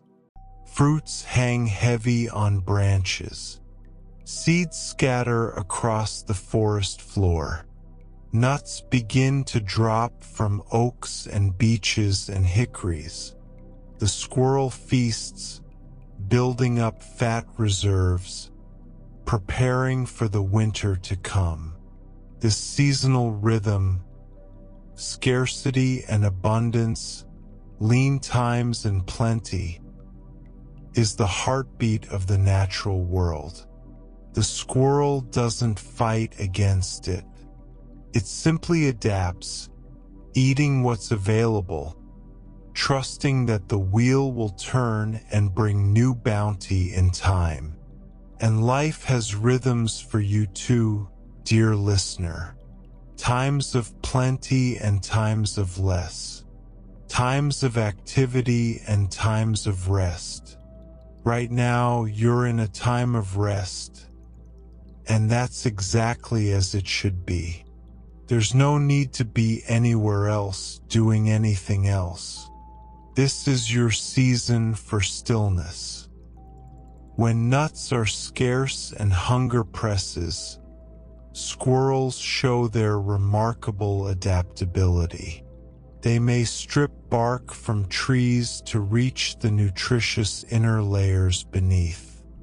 Beneath the rough outer bark of a tree lies a layer called the cambium, a thin zone of living tissue that carries sugars and nutrients through the tree. It's not as rich as a nut, not as satisfying as a pile of seeds, but it's food. And for a hungry squirrel in late winter, it might mean the difference between survival and starvation. The squirrel uses those powerful incisors we spoke of earlier, the ever-growing teeth that can gnaw through almost anything. It strips away the outer bark, exposing the cambium beneath, and feeds on what it finds. The tree bears the scars of this feeding, but often survives. And the squirrel lives another day. There's something admirable in this resourcefulness, this willingness to find sustenance where others might see nothing. The squirrel doesn't give up when preferred foods run out. It looks closer, digs deeper, finds what's hidden. Let your mind release any worries about scarcity. Right now, in this moment, you have everything you need. Air to breathe, warmth around you, a soft place to rest. That's enough. That's plenty. Breathe in that sufficiency. Breathe out any lingering anxiety. You are held. You are provided for. You are at peace. Squirrels, it turns out, can be quite particular about their food. They exhibit preferences, choosing certain types of nuts over others, and they have the ability to assess the quality of what they find. When a squirrel picks up a nut, it doesn't simply eat it or bury it without thought. It evaluates.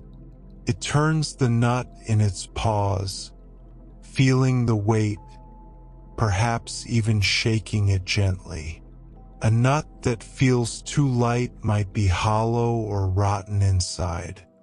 A nut that rattles strangely might be infested with worms.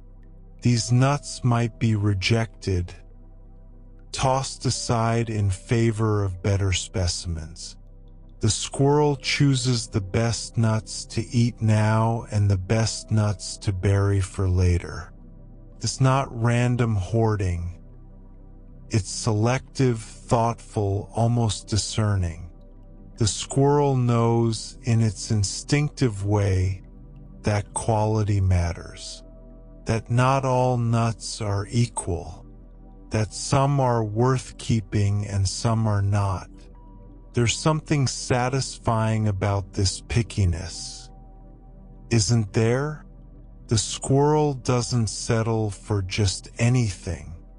It chooses well when choice is possible.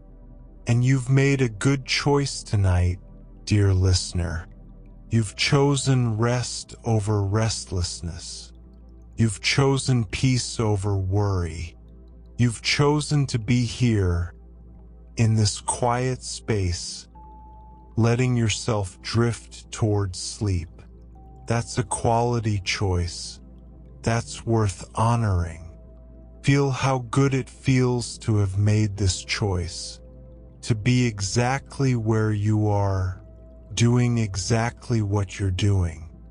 There's nowhere better to be right now than here. Many tree squirrels are famous for a particular behavior, one you've likely witnessed yourself if you've ever watched squirrels in a park or garden. They bury nuts. In autumn, when nuts are plentiful, squirrels become busy little gardeners, digging shallow holes in the earth and tucking nuts inside.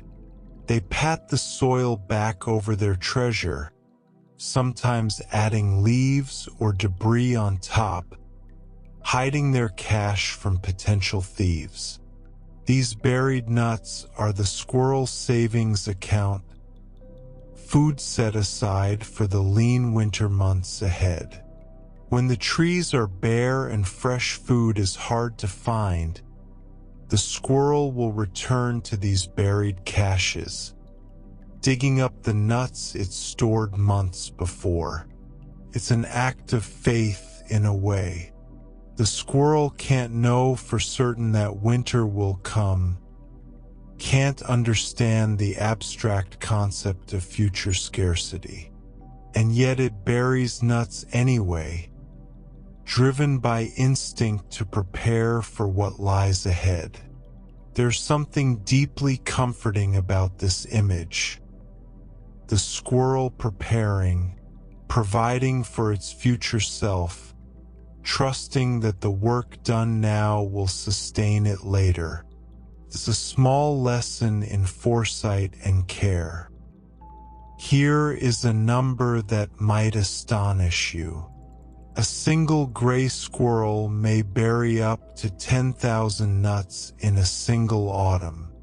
10,000. Imagine that. 10,000 separate digging expeditions. 10,000 nuts carried, evaluated, placed, and covered. 10,000 tiny investments in the future, scattered across the squirrel's territory. It's an almost unimaginable amount of work, and yet the squirrel does it day after day throughout the autumn months. It doesn't seem to tire of the task.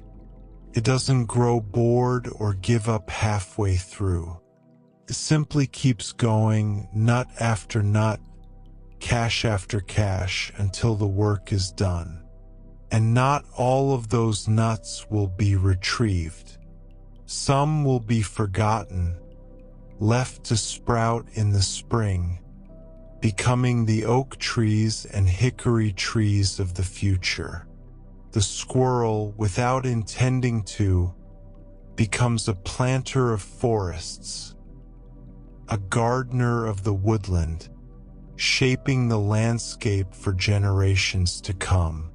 10,000 nuts, 10,000 possibilities, some eaten, some grown, all part of the great cycle of forest life. Let that number drift through your mind like a soft breeze. Don't try to hold on to it. Just let it pass, leaving only a sense of wonder in its wake. Your mind can be that soft now, letting thoughts come and go without grasping, without holding. Just gentle awareness growing quieter and quieter. The squirrel's efficiency at this task is remarkable. In just 1 hour, a squirrel can collect and bury around 25 nuts. 25 nuts in 60 minutes. That's 1 nut every 2.5 minutes or so. Found, evaluated, carried to a suitable spot, buried and covered. Then back for another and another and another. It's a steady rhythm of work. Not frantic, not rushed, but purposeful and consistent.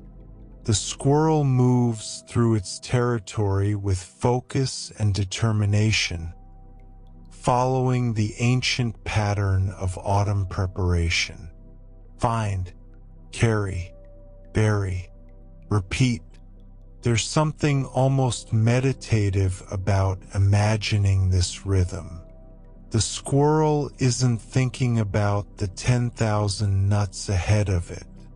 It's just focused on this nut, this hole, this moment, one at a time, step by step, until the work is done.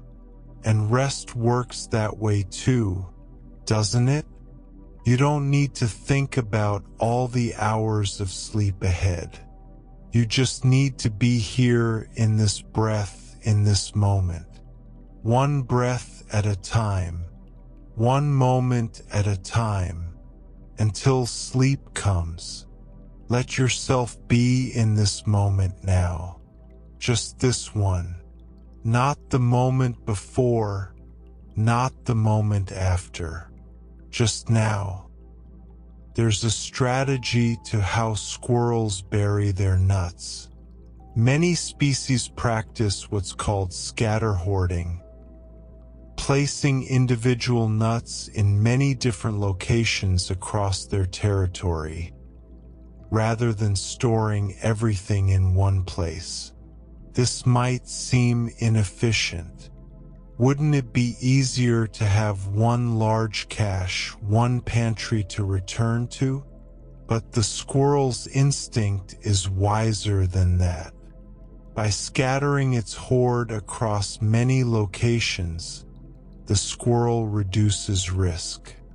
If a thief, another squirrel perhaps, or a clever crow discovers one cache, the squirrel doesn't lose everything.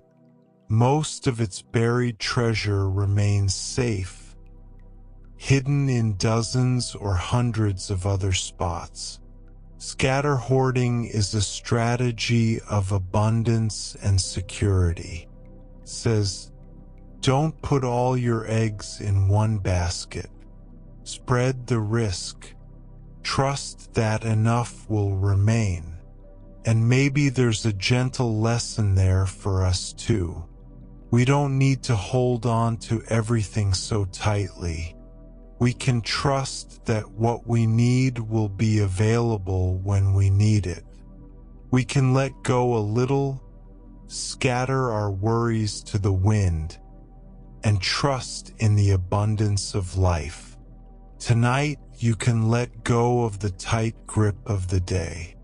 You can scatter your tensions, releasing them one by one, trusting that you'll have what you need when morning comes. For now, there's only rest. For now, there's only peace. Let your grip loosen. Let your hold relax. Feel how good it is to simply let go. You're so relaxed now, so peaceful. Sleep is very close. In this segment, we explored the varied and surprising diet of squirrels. We learned that they are opportunistic omnivores, eating not only nuts, seeds, fruits, buds, and fungi, but also insects, bird eggs, and even small amphibians like frogs when the opportunity arises. We discovered how their diet changes with the seasons. More buds and bark in late winter, more fruits and seeds in the abundance of autumn. We learned that squirrels can be quite particular about their food, evaluating nuts for quality and rejecting those that are damaged or infested. And we marveled at their remarkable food storage behaviors. The autumn ritual of burying nuts, with a single gray squirrel potentially hiding up to 10,000 nuts in a season, working at a pace of around 25 nuts per hour. We discovered the strategy of scatter hoarding, placing individual nuts in many different locations to reduce the risk of loss. A wise approach to abundance, and a gentle reminder that we too can trust in the availability of what we need. Food and foraging, preparation and trust. The squirrel's relationship with nourishment is one of flexibility, foresight, and faith in the turning of the seasons. And you have nourished yourself tonight with rest. You've allowed your body to receive the sustenance of stillness, the restoration of peace. That's its own kind of feasting, filling up on quiet, on calm, on the deep restorative power of letting go. The squirrels are out there, perhaps dreaming of their buried treasures, waiting for winter's hunger to call them back to their caches. And you are here, safe and warm, your own treasures of rest accumulating with each passing moment. The night continues to hold you gently, and you continue to rest within it, safe, warm, drifting ever closer to the peaceful depths of sleep. Perhaps you've been here for a while now, floating on these gentle words. Perhaps you've already begun to dream a little, your mind wandering into soft, quiet places. Wherever you are in your journey toward rest, you're welcome here. You're doing everything right. Let's take a slow breath together. Breathe in through your nose, filling your lungs completely. Hold that breath for just a moment, savoring the stillness, and then release it slowly through your mouth, letting everything soften.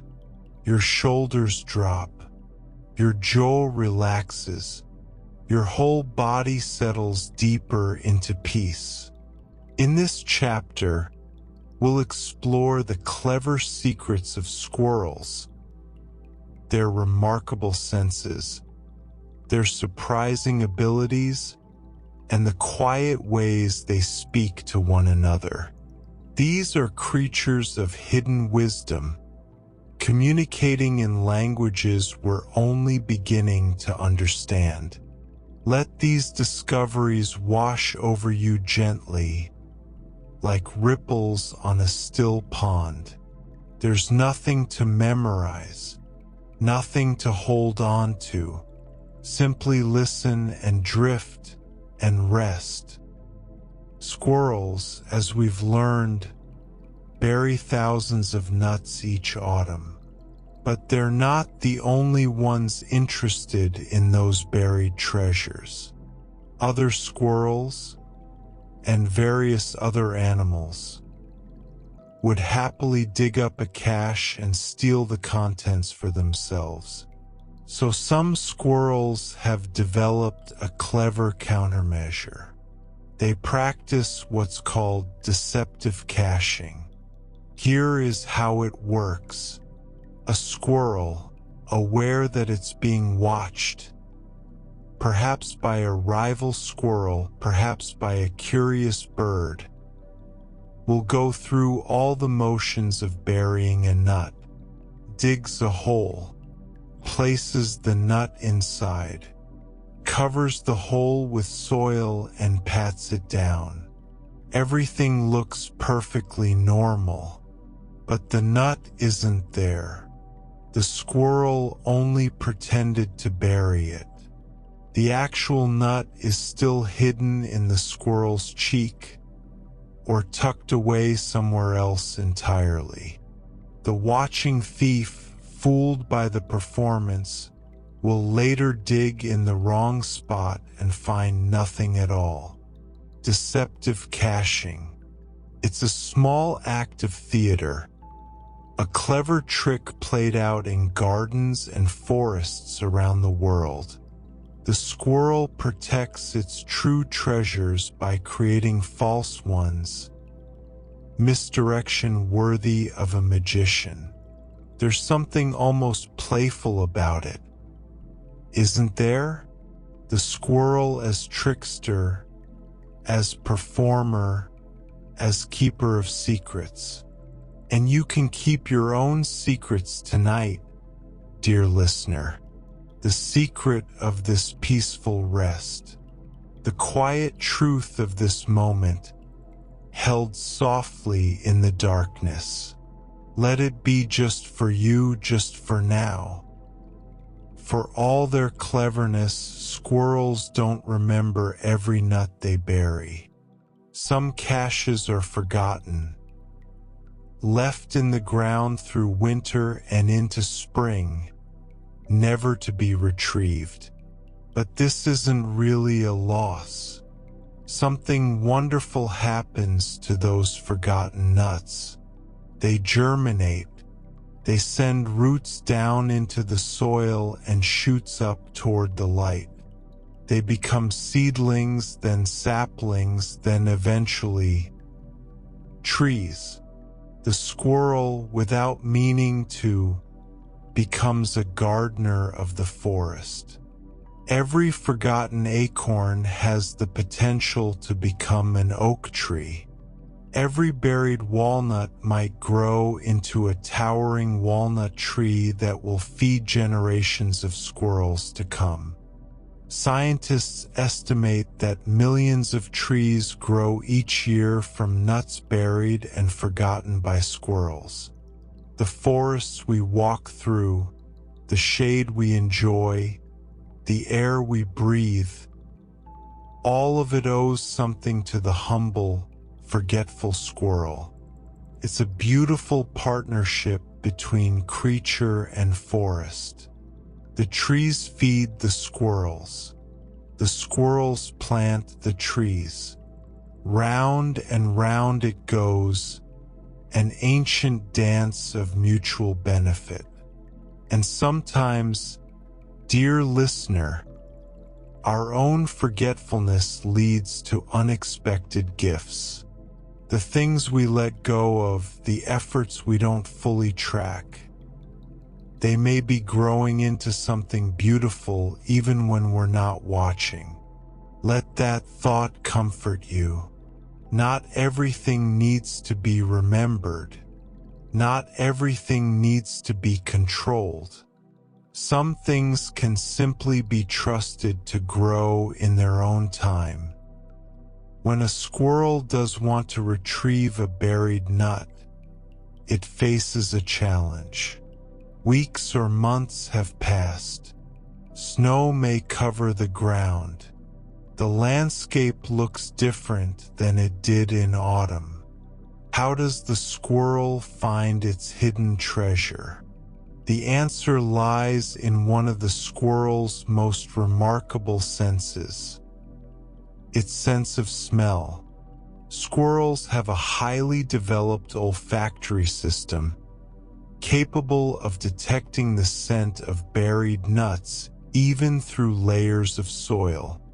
They can smell what they cannot see, guided by invisible trails of aroma to the precise spot where food is hidden. Imagine moving through the world that way. The ground beneath your feet a map of scents, each buried nut broadcasting its location in a language only you can understand. The squirrel's nose knows things its eyes never could. This keen sense of smell allows squirrels to find not only their own caches, but sometimes the caches of other squirrels as well. It's a competitive advantage in the constant search for food, and a reminder that the natural world is full of senses and perceptions far beyond our own. And you have your own ways of knowing, dear listener. Intuitions that guide you, feelings that tell you what's right. Tonight, something in you knew to rest, and here you are, following that quiet wisdom. Trust your own senses. Trust the knowledge that lives beneath words. You know more than you realize. That remarkable sense of smell works even in the most challenging conditions. Squirrels have been observed locating buried food beneath snow, detecting the scent of nuts through inches of frozen white powder. Picture a winter day. Snow blankets the ground, covering everything in a smooth, unbroken surface. To our eyes, the landscape looks uniform, white on white with no hint of what lies beneath. But to the squirrel's nose, the snow is no barrier at all. The squirrel moves across the snow, pausing here and there, sniffing at the surface. And then it digs. Paws scrabbling through the cold powder, pushing deeper until there it is, a nut buried months ago, preserved by the cold, exactly where the squirrel's nose said it would be. It's almost like magic, isn't it? This ability to perceive what's hidden, to find sustenance where others would see only emptiness. The squirrel's world is richer than ours in ways we can barely imagine.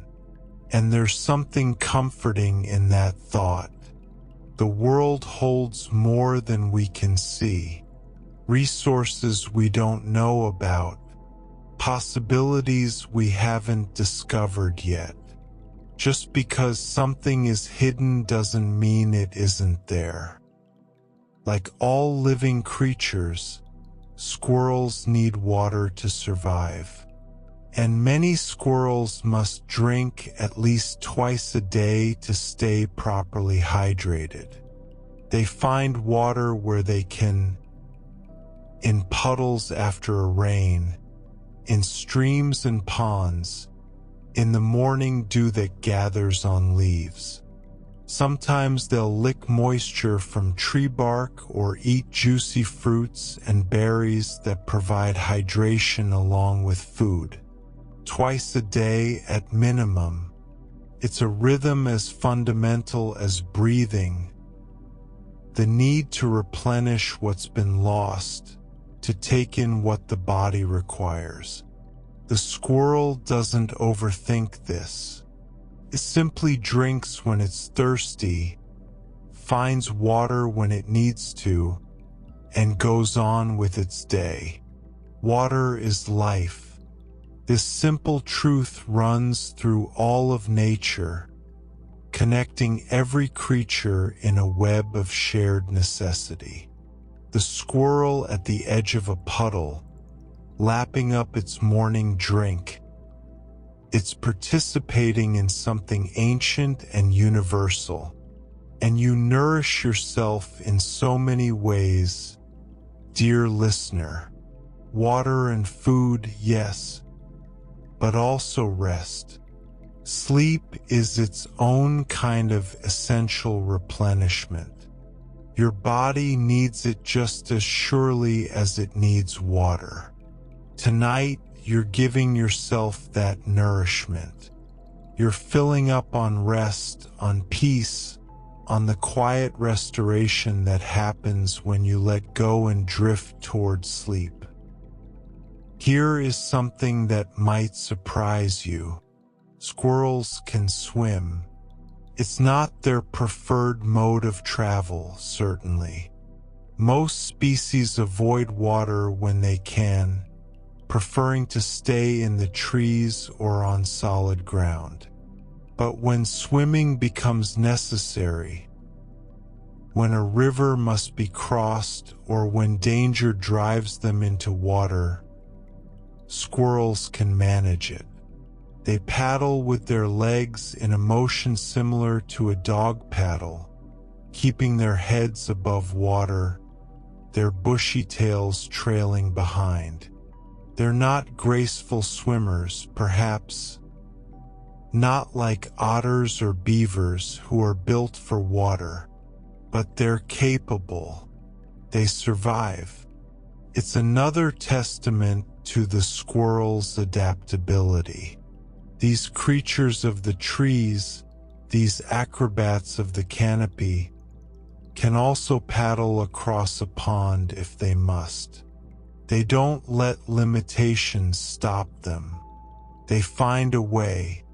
There's something encouraging in that, isn't there?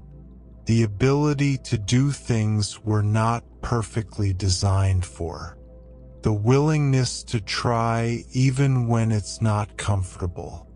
The discovery that we have more capabilities than we knew. But tonight, dear listener, you don't need to paddle or struggle or push through any challenges. Tonight, you can float effortlessly, carried by the current of rest toward the peaceful shores of sleep. Squirrels may seem like quiet creatures, but they actually have a rich vocabulary of communication. They speak to each other through a mix of vocal sounds and physical movements, creating a language all their own. The vocal sounds include barks, sharp, short sounds that cut through the forest air, and chirps, higher-pitched calls that might almost be mistaken for bird sounds. There are chatters and squeaks and an array of other noises, each carrying its own meaning. But sound is only part of the conversation. Squirrels also communicate through movement, particularly the movement of their tails. A flicking tail, a jerking tail, a tail held high or tucked low. All of these send messages to other squirrels who know how to read them. Together, sounds and movements create a surprisingly complex system of communication. Squirrels can warn each other of danger, express irritation, signal interest in mating, and more, all without a single word as we understand it. The forest is full of these quiet conversations, happening all around us, invisible to ears that don't know how to listen. One of the most important sounds a squirrel makes is the alarm call. This is a vocalization designed specifically to warn others of danger. When a squirrel spots a predator, a hawk circling overhead, a cat creeping through the underbrush, a snake slithering along a branch, it doesn't simply flee in silence.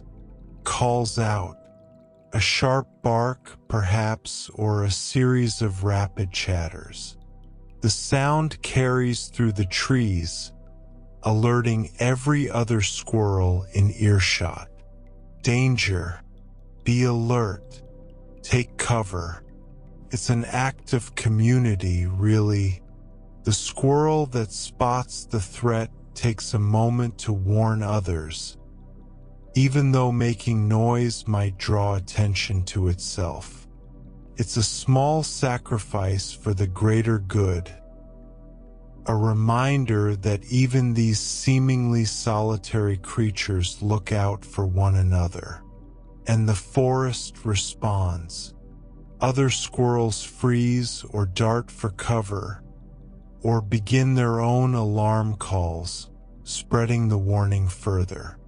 Within moments, the whole area is on alert, and the predator's chances of catching prey have dropped significantly.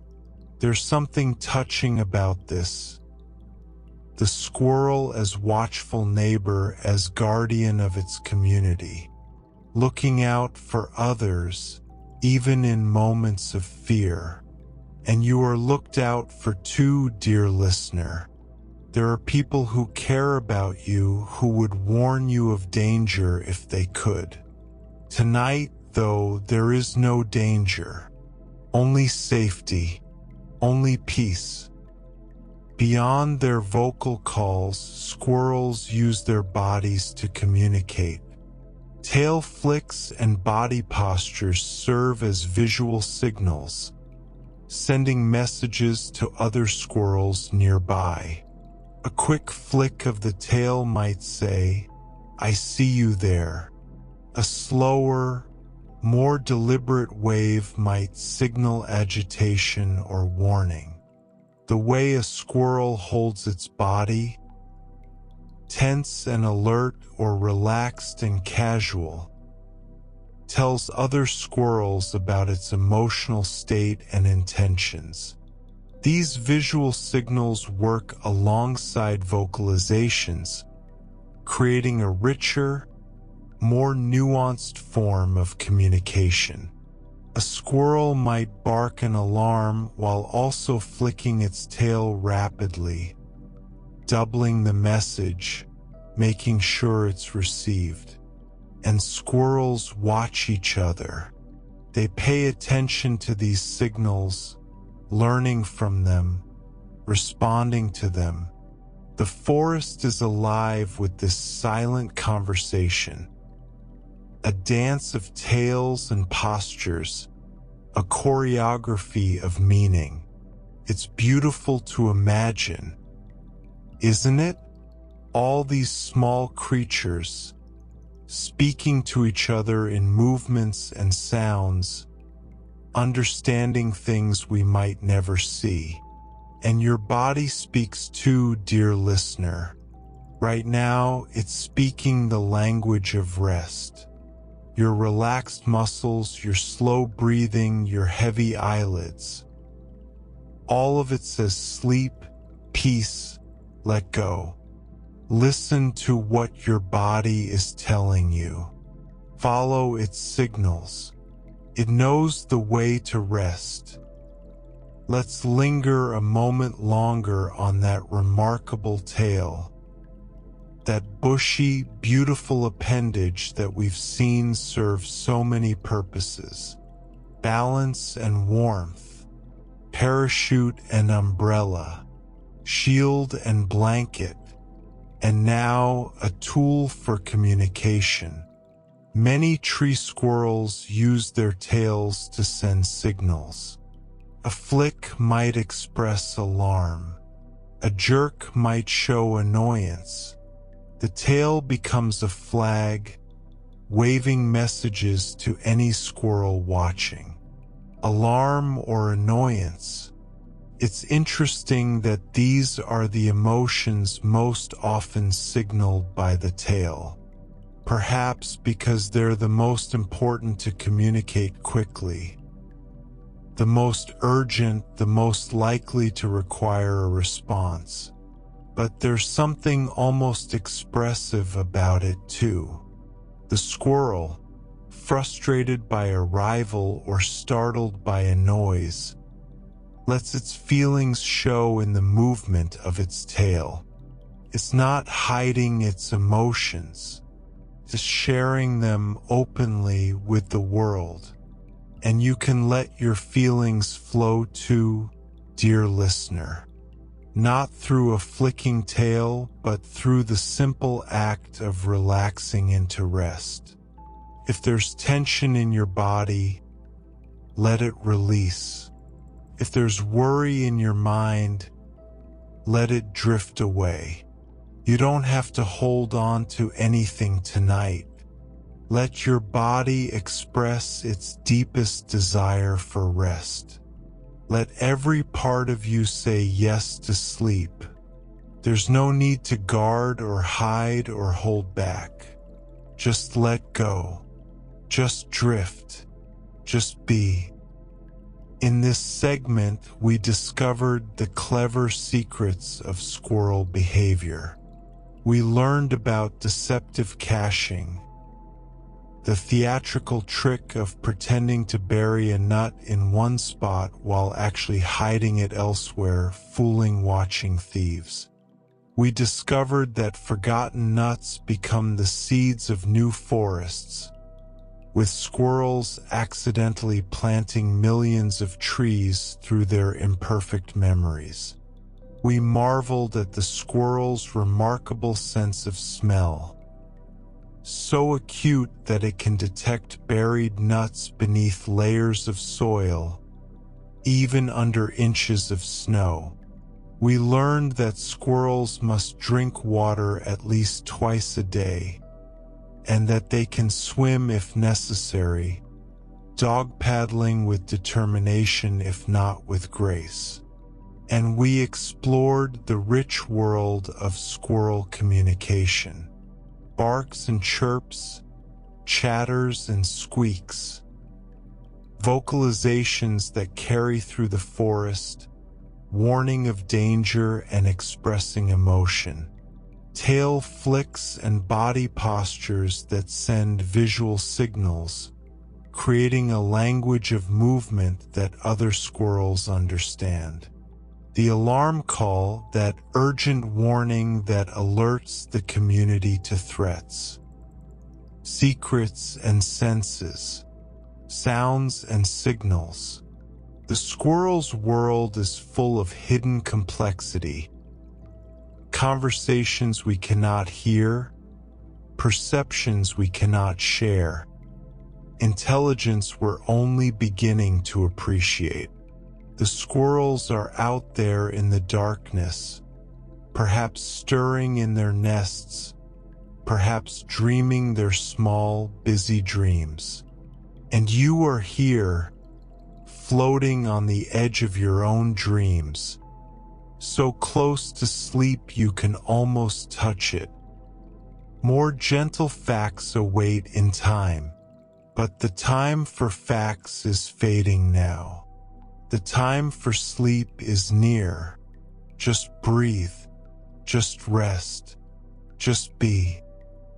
You've journeyed so far with us tonight, through the world of squirrels, through the gentle unfolding of facts and images, through the quiet work of letting go. And here you still are, still resting, still breathing, still drifting on this soft current of words, moving ever deeper toward the peaceful shores of sleep. The night has grown very still around you. The world outside your window has quieted to a hush. And within you, something has quieted too. Your thoughts have slowed. Your body has grown heavy and warm. You're exactly where you need to be. Let's take a breath together now as we have before. A slow, gentle breath in, feeling your chest rise, your lungs fill, your body accept this gift of air. And then a long, soft exhale, letting everything go, releasing what you no longer need, sinking deeper into rest. In this chapter, we'll explore how squirrels live their daily lives, their quiet moments, their cautious ways, the homes they build and the shelters they share. These are creatures of routine and comfort, finding safety in familiar places and peaceful rhythms. Let these images carry you gently forward.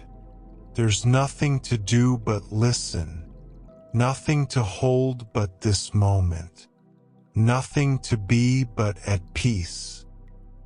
We've learned about the alarm calls of squirrels, those sharp barks and urgent chatters that warn of danger.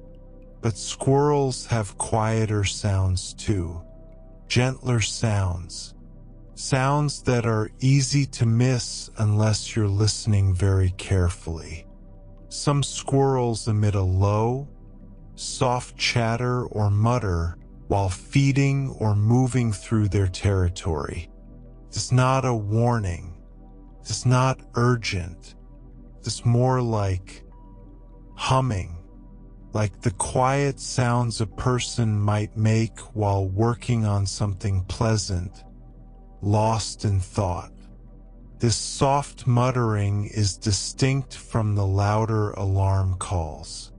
It's private, almost, a sound made for itself, not for an audience.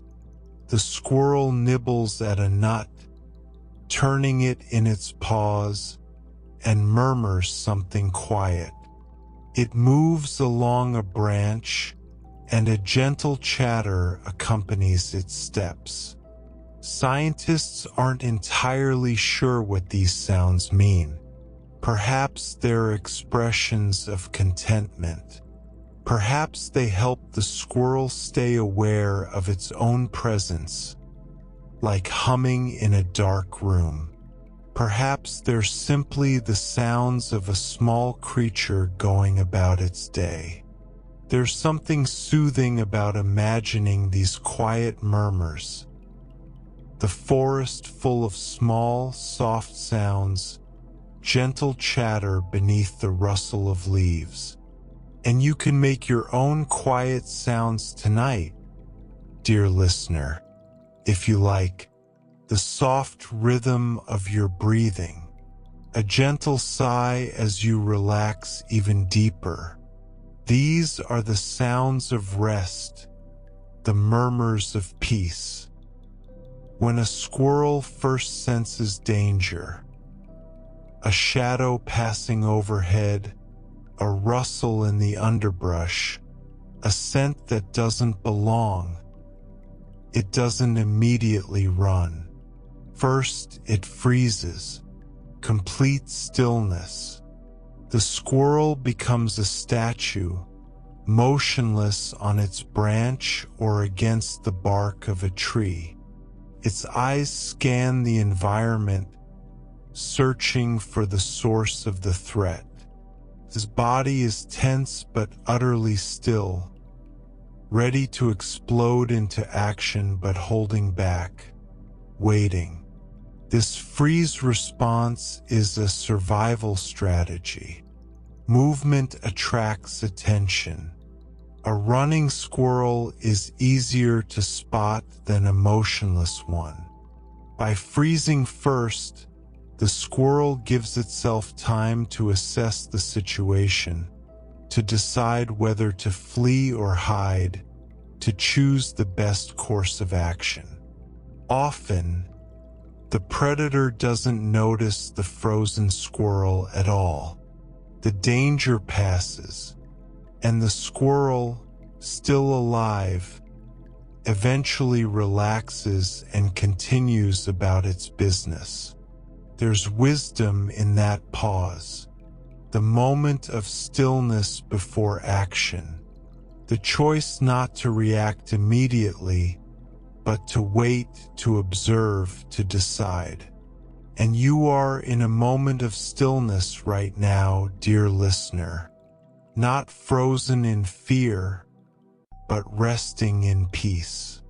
You've paused from the action of your day. You're observing the quiet landscape of the night, and in this stillness, restoration is happening. The squirrel's caution is well-founded. In the wild, squirrels face many predators, creatures that would hunt them for food. Hawks circle overhead, sharp eyes scanning the ground and the treetops for movement. Owls hunt in the twilight and darkness, silent wings carrying them through the night. Foxes prowl the forest floor, noses alert for any scent of prey. Snakes slither up tree trunks and into nests, seeking eggs and young. And in suburban areas, domestic cats pose a constant threat, their hunting instincts awakened by the sight of a small, furry creature. It might seem frightening to imagine all these predators, all these threats, constantly present in the squirrel's world. And yet the squirrel goes on living. It forages and stores food. It raises young. It leaps through the trees with what looks like joy. It has learned to live with danger, to manage it, to survive despite it. This is the way of nature. Prey and predator, intertwined in an ancient dance.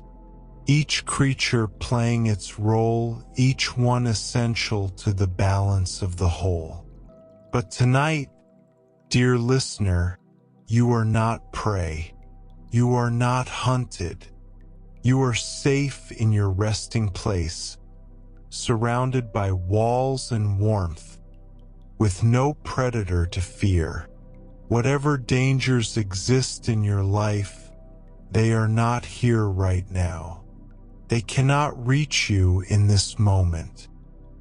Despite their generally gentle nature, squirrels can be territorial. When important resources are at stake, particularly food, squirrels will defend their area against intruders. This territorial behavior is most visible around food sources. A squirrel that has found a tree heavy with nuts, or a garden full of seeds may claim that area as its own. It will chase away other squirrels that venture too close. It will chatter angrily, flick its tail in warning, and pursue rivals until they retreat. The territory isn't just about having enough to eat today. It's about security for the future. The squirrel that controls a food-rich area has a better chance of surviving the winter, of storing enough caches, of thriving when times grow lean. And so the squirrel defends what matters, sets boundaries, says in its own way, this is mine, and protects it. There's something to respect in that, isn't there? The willingness to guard what's precious. The understanding that some things are worth protecting. In red squirrels, both males and females have been documented defending territories. This is particularly true around their cone caches, the stockpiles of pine cones they've gathered to sustain them through the winter.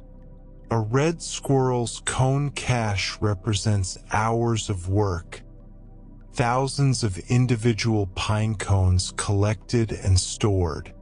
It's a larder, a pantry, a lifeline, and the red squirrel will defend it fiercely against any who might try to steal from it. Male and female alike, these small russet-furred creatures will chase intruders, scold loudly from the branches, and fight if necessary. Their territories might overlap with those of other squirrels in some ways, but the cone cache, that is sacred. That is non-negotiable. There's something almost admirable in this fierce protection of their stores. The red squirrel knows what it needs to survive. It has worked hard to gather it, and it will not let that work be taken away. You've worked hard too, dear listener, for many things in many ways, and tonight you can let all that work rest. You don't have to defend anything right now. You don't have to protect or fight or guard. For this moment, you can simply be. The territories of your life will be there tomorrow. The things that need protecting will still need you when you wake. But right now, you can release all of that. Right now, you can simply rest. Unlike wolves who live in packs or meerkats who share elaborate social structures, squirrels are generally solitary creatures. They live alone, forage alone, and go about their daily lives without much need for company. This doesn't mean they never interact, of course. They communicate with each other. They compete for territories and mates. They're aware of the other squirrels in their area, but they don't form tight-knit groups or depend on social bonds the way some animals do. A squirrel is, in many ways, self-sufficient. It can find its own food, build its own nest, and navigate its world without the help of others. There's a quiet independence in the squirrel's way of life, a contentment with solitude that many creatures don't share. And solitude can be a gift, can't it? The space to be yourself without expectations or demands. The freedom to move through your day at your own pace, following your own rhythms. Tonight, you might be alone in your resting place, and if so, let that solitude be a comfort, not a loneliness. You are complete in yourself. You don't need anyone else to make this moment peaceful. It is peaceful simply because you are here, resting, breathing, being. Although squirrels are generally solitary, there's one time of year when they make an exception. In winter, when temperatures drop and cold becomes a threat to survival, tree squirrels may share their nests with others. Even squirrels that normally live alone will sometimes huddle together for warmth. 2 or 3 or even more squirrels, curled up in a single nest, their bodies pressed close, their combined warmth keeping the cold at bay. It's a practical arrangement. Body heat is precious in winter. By sharing a nest, each squirrel benefits from the warmth of the others. The solitary instinct gives way to the need for survival, and for a season, the squirrels become something almost like community. There's something touching about this image, isn't there?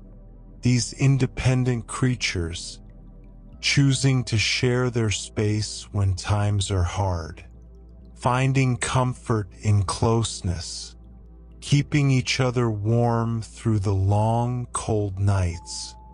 And warmth is so precious, dear listener. The warmth of blankets around you, the warmth of a safe place to rest, the warmth that spreads through your body as you relax deeper and deeper into peace. Tree squirrels build their homes from leaves and twigs, creating structures called drays. These leafy nests are usually placed high in trees, near the trunk or at strong branch forks where they'll be stable and secure.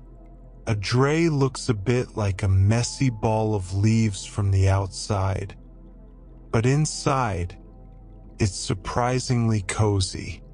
The squirrel lines the interior with softer materials: moss, grass, feathers, whatever it can find to make the space warm and comfortable. The walls are thick enough to keep out wind and rain, and the entrance is positioned to minimize exposure to the elements. Building a dray takes time and effort. The squirrel gathers materials, weaves them together, shapes and adjusts until the structure is just right. And then, finally, it has a home, a safe place to sleep, to shelter from storms, to rest through the long nights. There's something deeply satisfying about the image of a squirrel in its dray, curled up in a sphere of leaves and softness, high above the ground, rocked gently by the wind in the branches. Safe, warm, home. And you are home too, dear listener. Wherever you're resting right now, it's your shelter for the night. Your own kind of dray. The place where you can let down your guard and simply be at peace. Feel the comfort of your surroundings, the familiar textures against your skin, the known sounds and smells of your resting place. This is your home. This is where you belong tonight.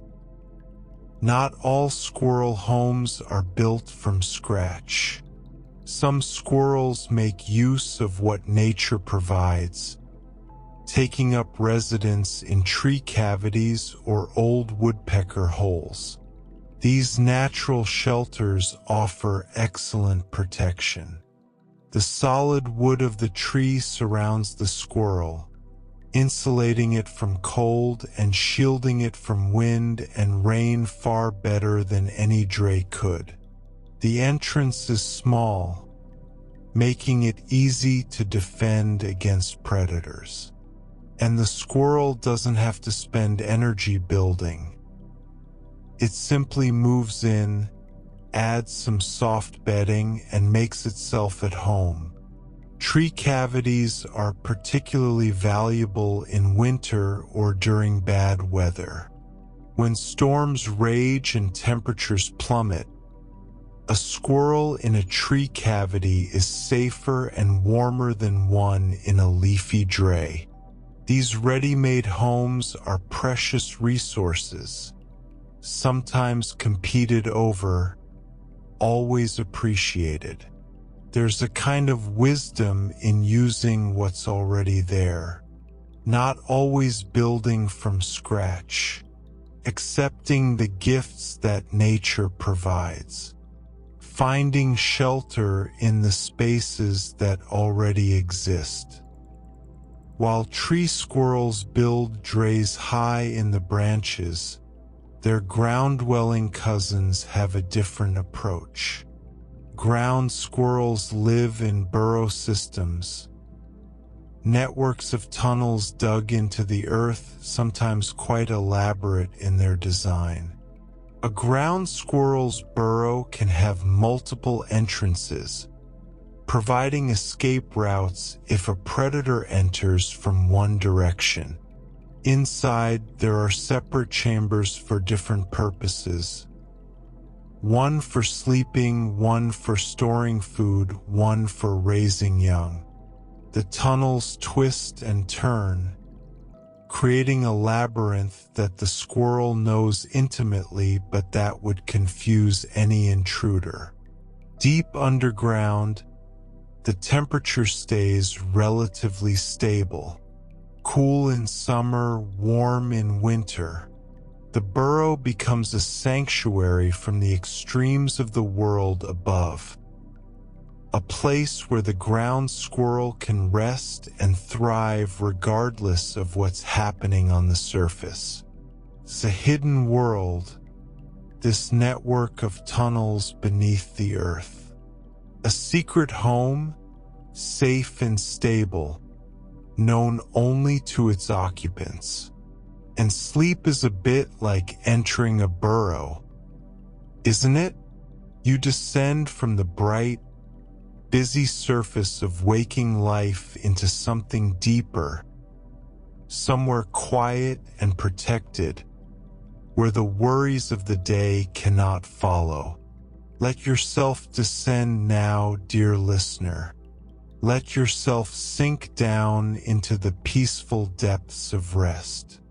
The surface can wait until morning. For now, there is only this deep, quiet place within you, your own burrow of sleep, where you are safe and warm and utterly at peace. In this segment, we explored the daily lives and private homes of these remarkable creatures. We listened to the soft, low chattering that some squirrels make while feeding, quiet murmurs quite different from their sharp alarm calls. We observed the freeze response, that moment of complete stillness when a squirrel first senses danger, pausing to assess before deciding to flee or hide.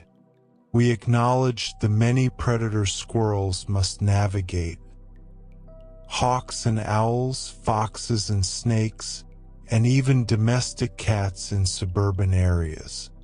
We learned about their territorial behavior, particularly the fierce defense of food resources, and discovered that both male and female red squirrels will protect their precious cone caches.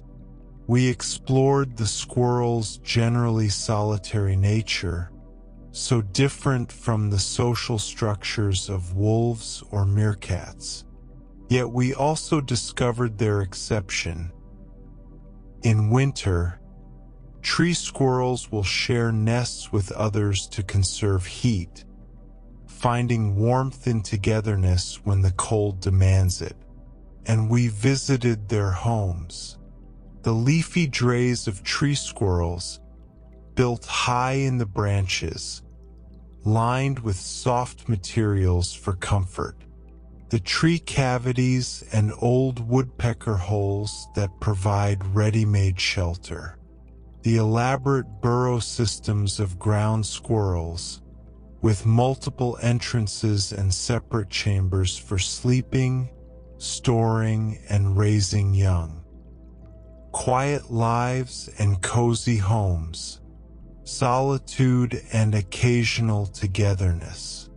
The squirrel's world is one of careful balance. Independence and connection, vigilance and rest, building and finding, protecting and letting go. Somewhere out there, squirrels are sleeping in their drays and burrows, curled into balls of fur and warmth, dreaming whatever dreams squirrels dream. And you are here, in your own home, your own shelter, drifting ever closer to your own dreams. More gentle facts await whenever you're ready, but the call of sleep grows stronger now. The world grows softer. The night grows deeper. Just breathe. Just rest. Just be. You've been resting for some time now, drifting gently through these quiet hours, and your body has settled into a deep, peaceful state. Perhaps you're barely awake anymore. Perhaps these words reach you from somewhere far away, filtering softly into the edges of your awareness like distant music. Perhaps you're already dreaming, and these facts about squirrels are weaving themselves into something beautiful and strange. Wherever you are, you're welcome here. You're safe here. You're exactly where you need to be. Let's breathe together one more time. A slow, deep breath in. Let your chest rise gently, your lungs filling with quiet night air. Hold that breath for just a moment, feeling the stillness, and then release it slowly, softly, letting everything go. Feel how your body sinks a little deeper. Feel how the peace spreads through you like warmth. In this chapter, we'll explore the tender beginnings of squirrel life. The safe nests where babies are born, the devoted care of mother squirrels, the miraculous journey from helpless infant to agile adult. These are stories of nurturing and growth, of safety and love in their simplest forms. Let these gentle images carry you deeper into rest. There's nothing to do, nothing to remember. Simply float on these words like a leaf on a quiet stream. A squirrel doesn't put all its trust in a single home. Many squirrels construct multiple nests or dens within their territory, creating backups in case their primary nest is disturbed. One nest might be discovered by a predator. Another might be damaged by a storm. A third might become infested with parasites. By having several homes scattered throughout their range, squirrels ensure they always have somewhere safe to go. These backup nests aren't always as elaborate as the main home. Some might be simple shelters, quickly assembled for emergency use. Others might be older nests, maintained but not frequently used. The squirrel knows where each one is, carrying a mental map of safe havens through its territory. It's a strategy of resilience, of preparing for the unexpected, of never being left without shelter, no matter what happens. There's something comforting about this abundance of safety, isn't there? The idea that there's always another nest, another shelter, another place to rest. That security isn't fragile, but layered and deep. And you have your own layers of safety, dear listener. The immediate comfort of where you rest, the home that surrounds you, the people and resources that support your life. Safety upon safety, shelter within shelter. When a squirrel builds its nest, whether a primary home or a backup shelter, it doesn't leave the interior rough and bare. It lines the nest with softer materials, moss gathered from tree trunks, grass collected from the forest floor, shredded leaves processed into something fluffy and warm. These soft linings serve as insulation, keeping the nest warm in winter and comfortable year-round. They create a cushion against the harder structure of twigs and branches that form the outer shell. They transform a functional shelter into something genuinely cozy. Imagine the squirrel arranging these materials, patting them into place, circling around to test the softness before settling in. The care it takes, the attention to comfort, the understanding that home should be not just safe, but pleasant. And your own resting place has been prepared with comfort in mind. The softness beneath you, the textures against your skin, the familiar sensations of your own bed, your own blankets, your own space. Feel that softness now. Let yourself sink into it. You've created your own nest of comfort, lined with everything you need for a peaceful night's rest. You deserve this softness. You deserve this comfort. Let yourself receive it fully, without reservation. Mother squirrels take the lining of their nests one step further. They sometimes use their own hair to insulate the space where their babies will be born. Pulled from their own bodies, this soft fur adds another layer of warmth and protection. But it does something else too. Something subtle and important. Provides scent cues for the babies. Newborn squirrels cannot see. They cannot hear well, but they can smell. And the scent of their mother, woven into the very walls of their nest, tells them they are safe. They are home. They are where they belong. It's such a tender detail, isn't it? The mother giving of herself, quite literally, to create comfort and security for her young. The babies, blind and helpless, surrounded by the familiar smell of the one who cares for them. There's something deeply primal about the comfort of familiar scents. Perhaps you know this feeling yourself. The way certain smells can instantly make you feel safe, feel home, feel at peace. When baby squirrels are born, they enter the world completely helpless. They are blind with eyes sealed shut. They are hairless, their tiny pink bodies vulnerable to cold. They cannot walk or climb or fend for themselves in any way. Everything, absolutely everything, depends on their mother's care. She keeps them warm with her body heat and the insulated walls of the nest. She nurses them with rich milk that helps them grow. She protects them from predators, ready to move them to a backup nest if danger threatens.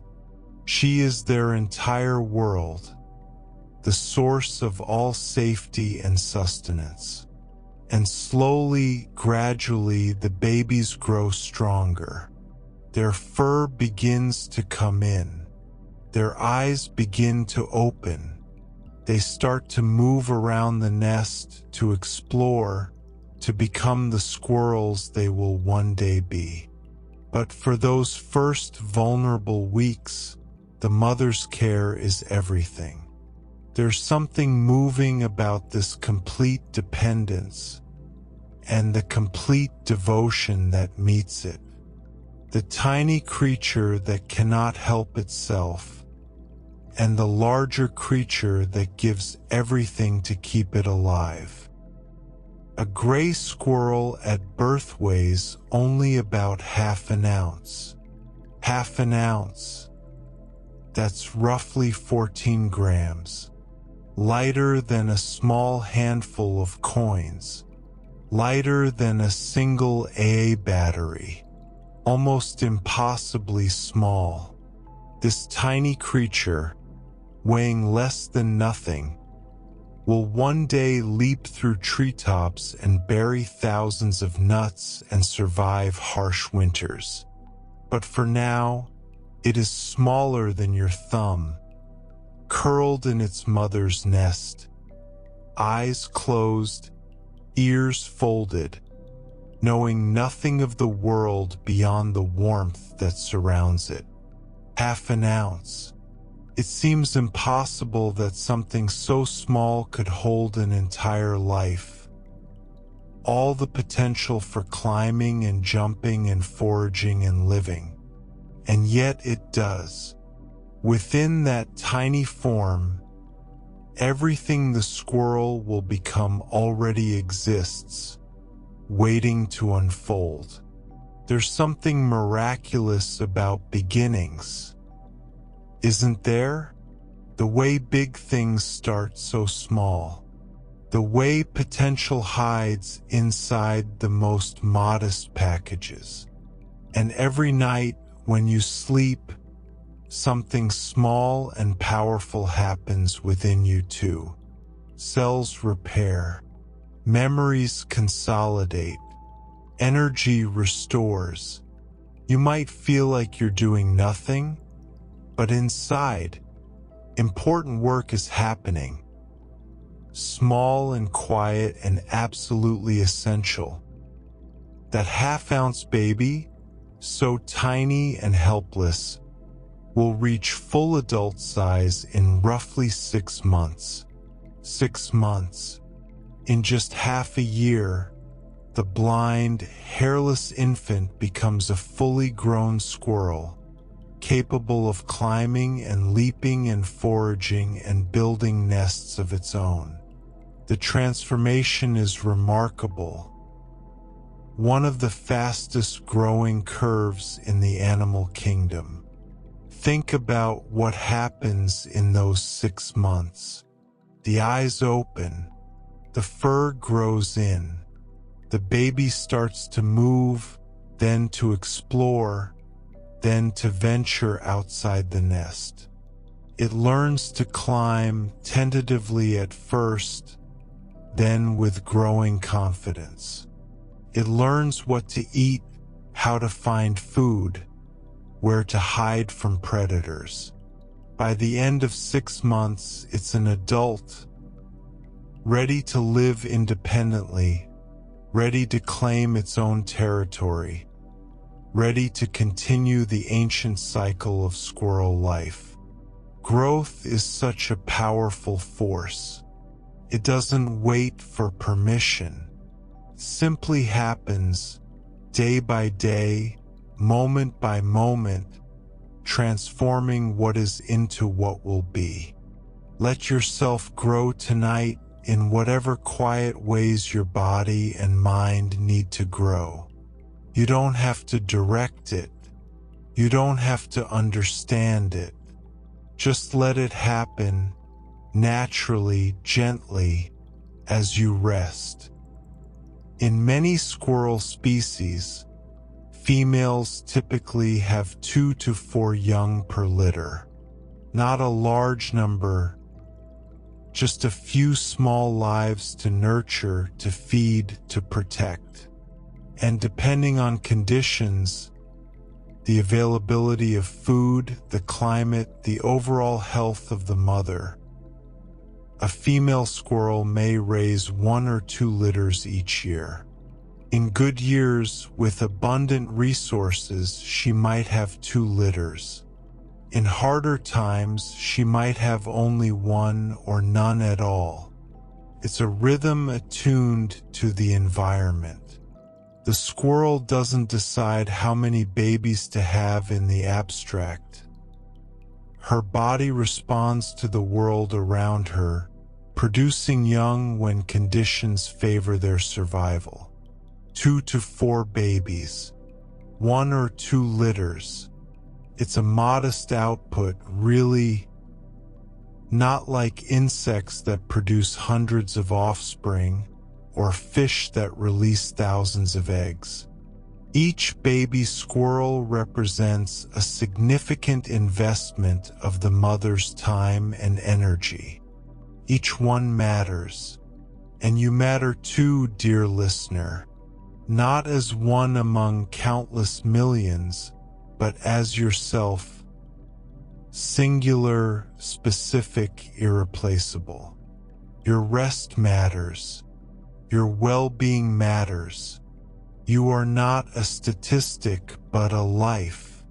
Let yourself feel that significance tonight. You are worth caring for.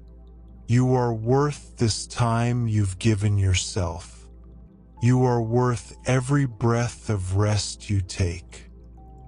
After the babies are born, something interesting often happens. The mother squirrel may aggressively drive away the male, refusing to let him near the nest. From that point on, she raises the young alone. No partner to help with feeding or protection. No shared duties or divided labor.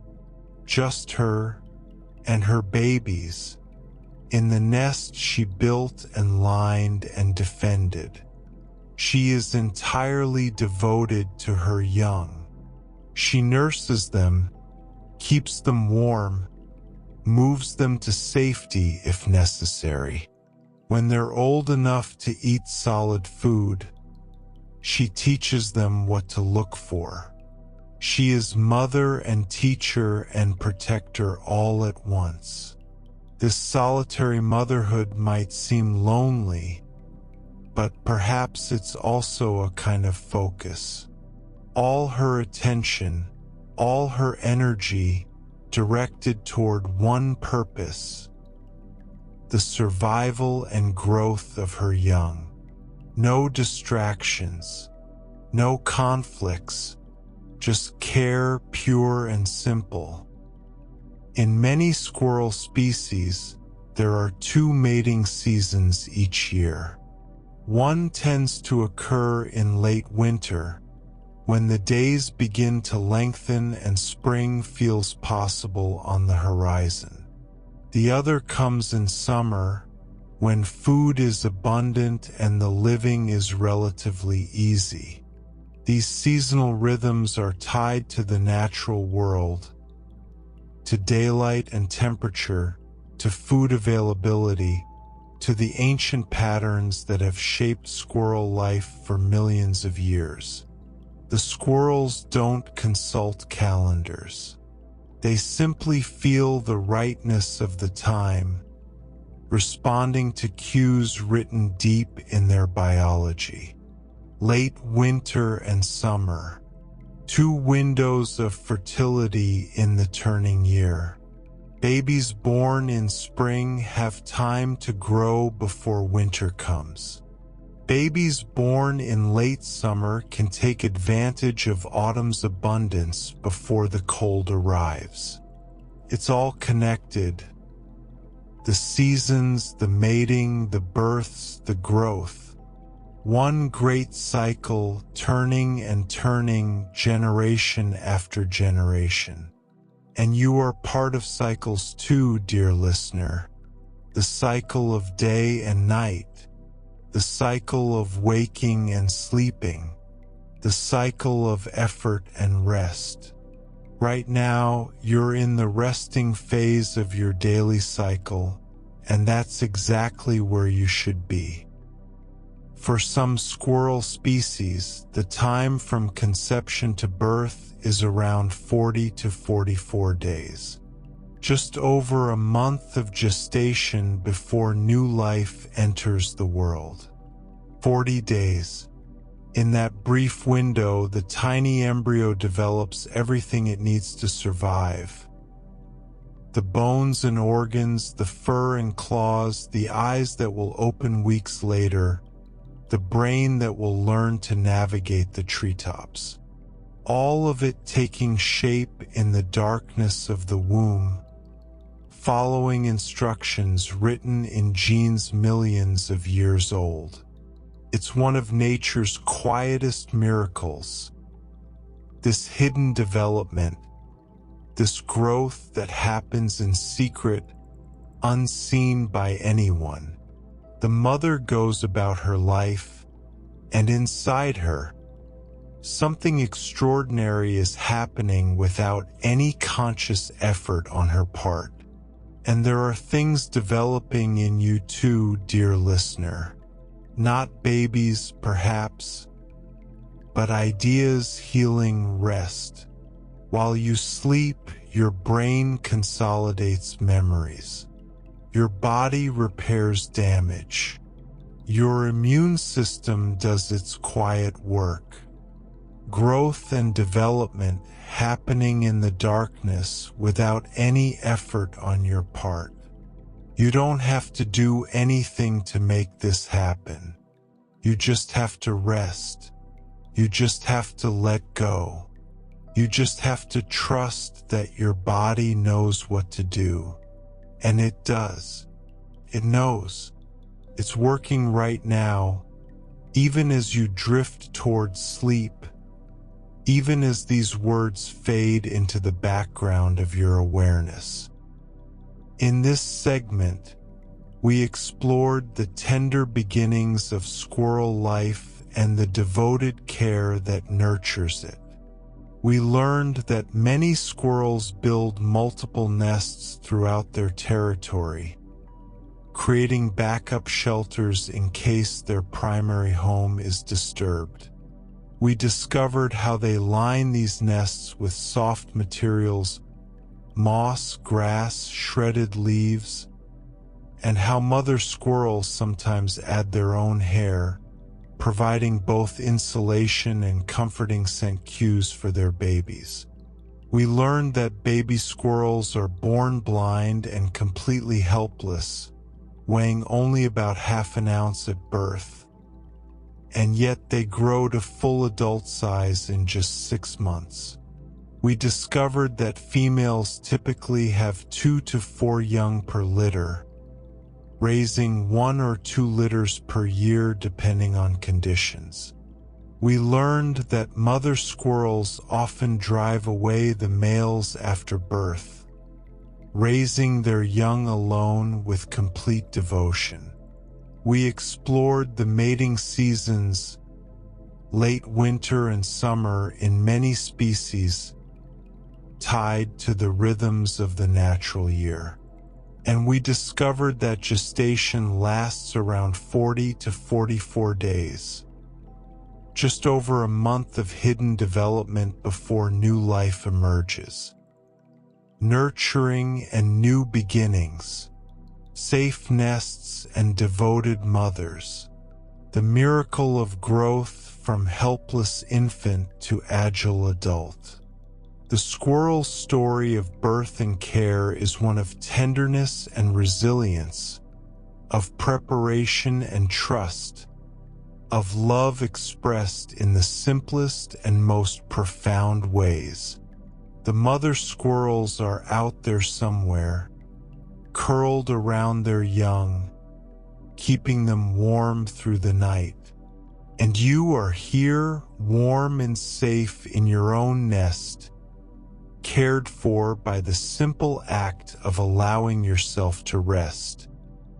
More gentle facts remain for another time, but the time for learning is fading now.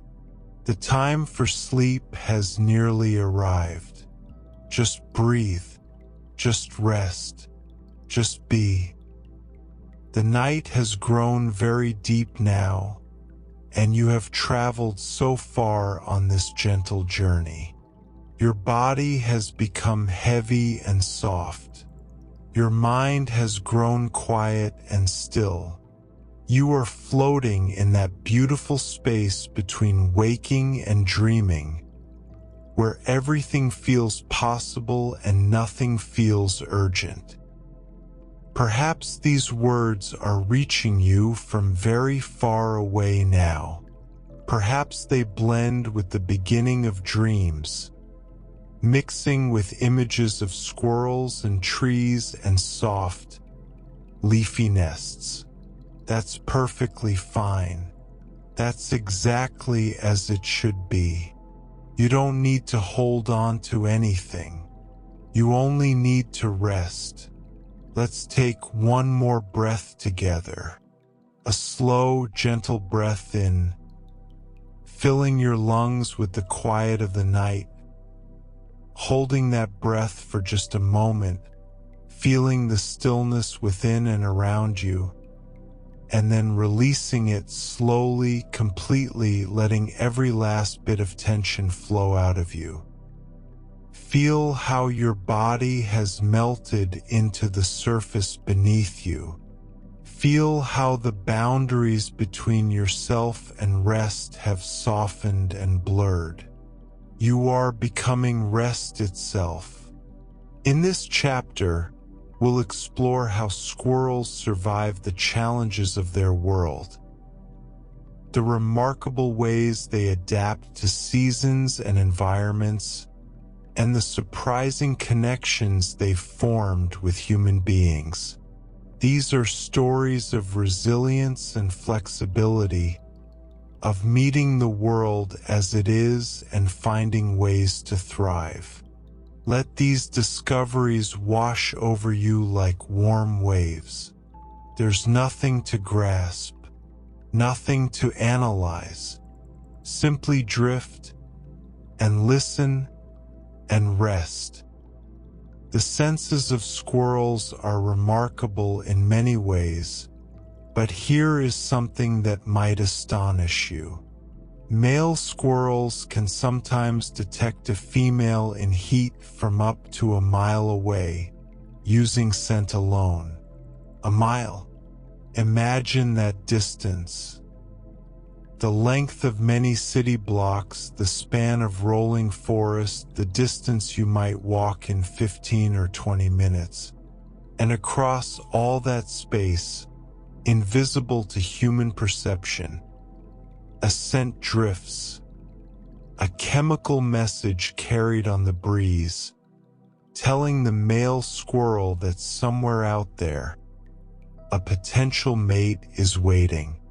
The male follows that scent, navigating through trees and across terrain, drawn by something he cannot see but cannot ignore.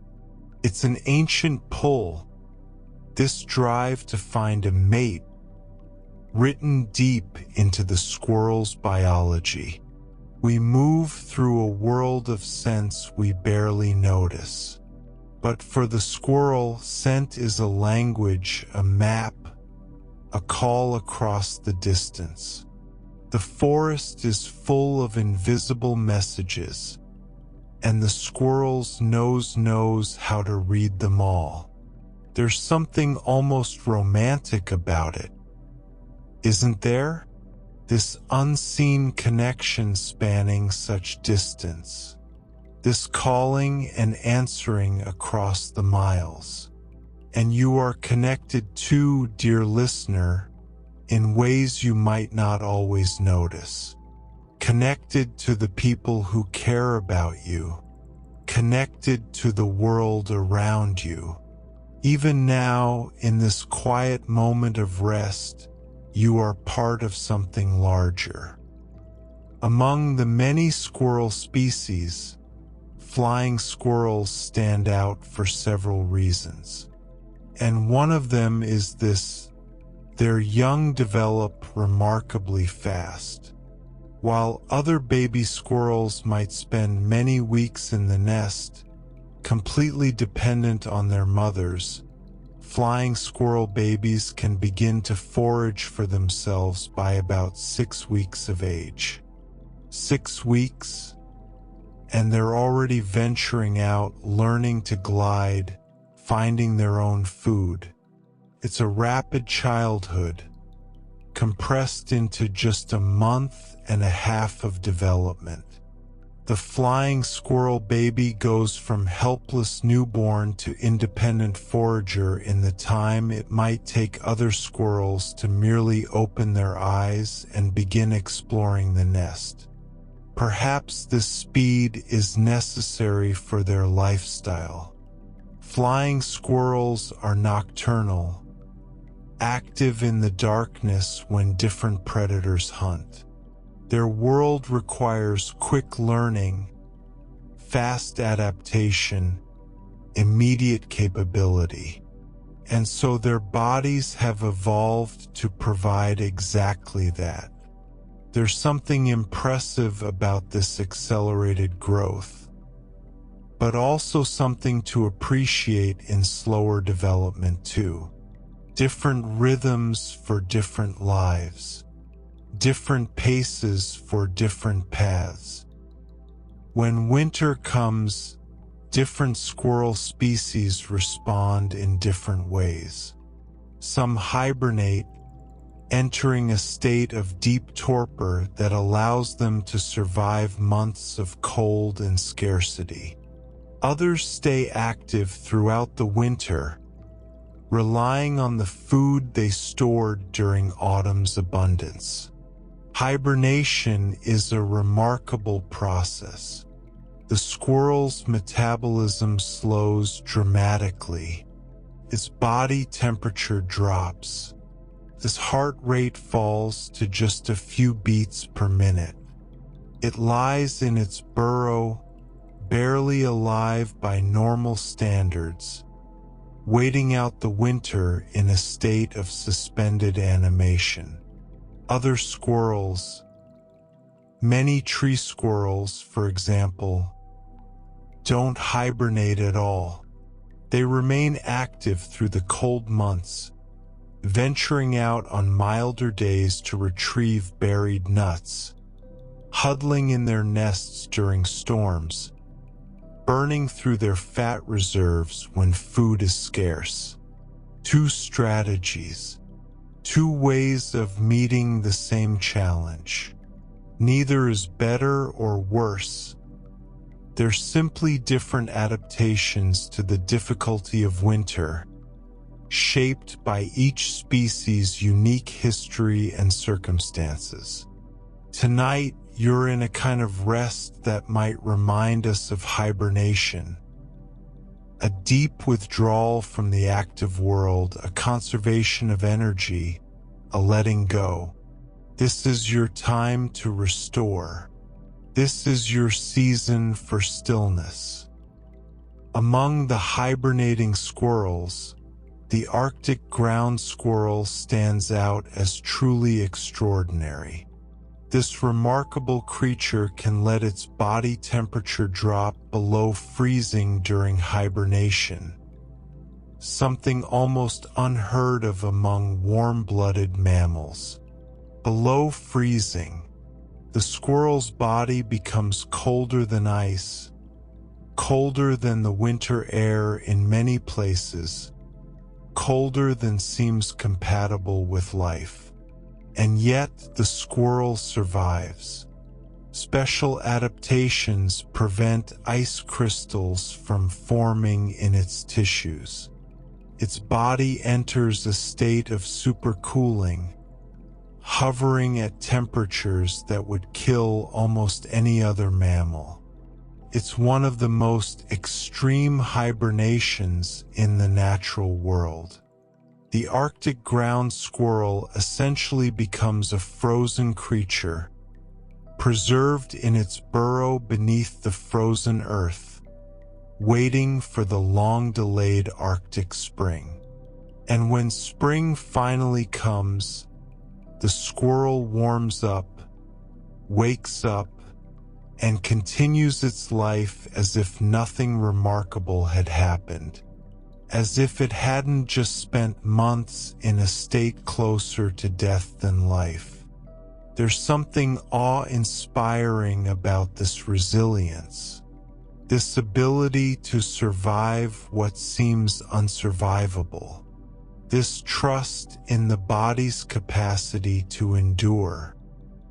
Winter is hard on squirrels, even those with well-stocked caches and warm nests. In harsh winters, an individual squirrel can lose up to about 25% of its body weight, a quarter of its body. Think about that. The plump autumn squirrel, fattened on abundant nuts and seeds, becomes lean and hungry by winter's end. Every day is a calculation of energy.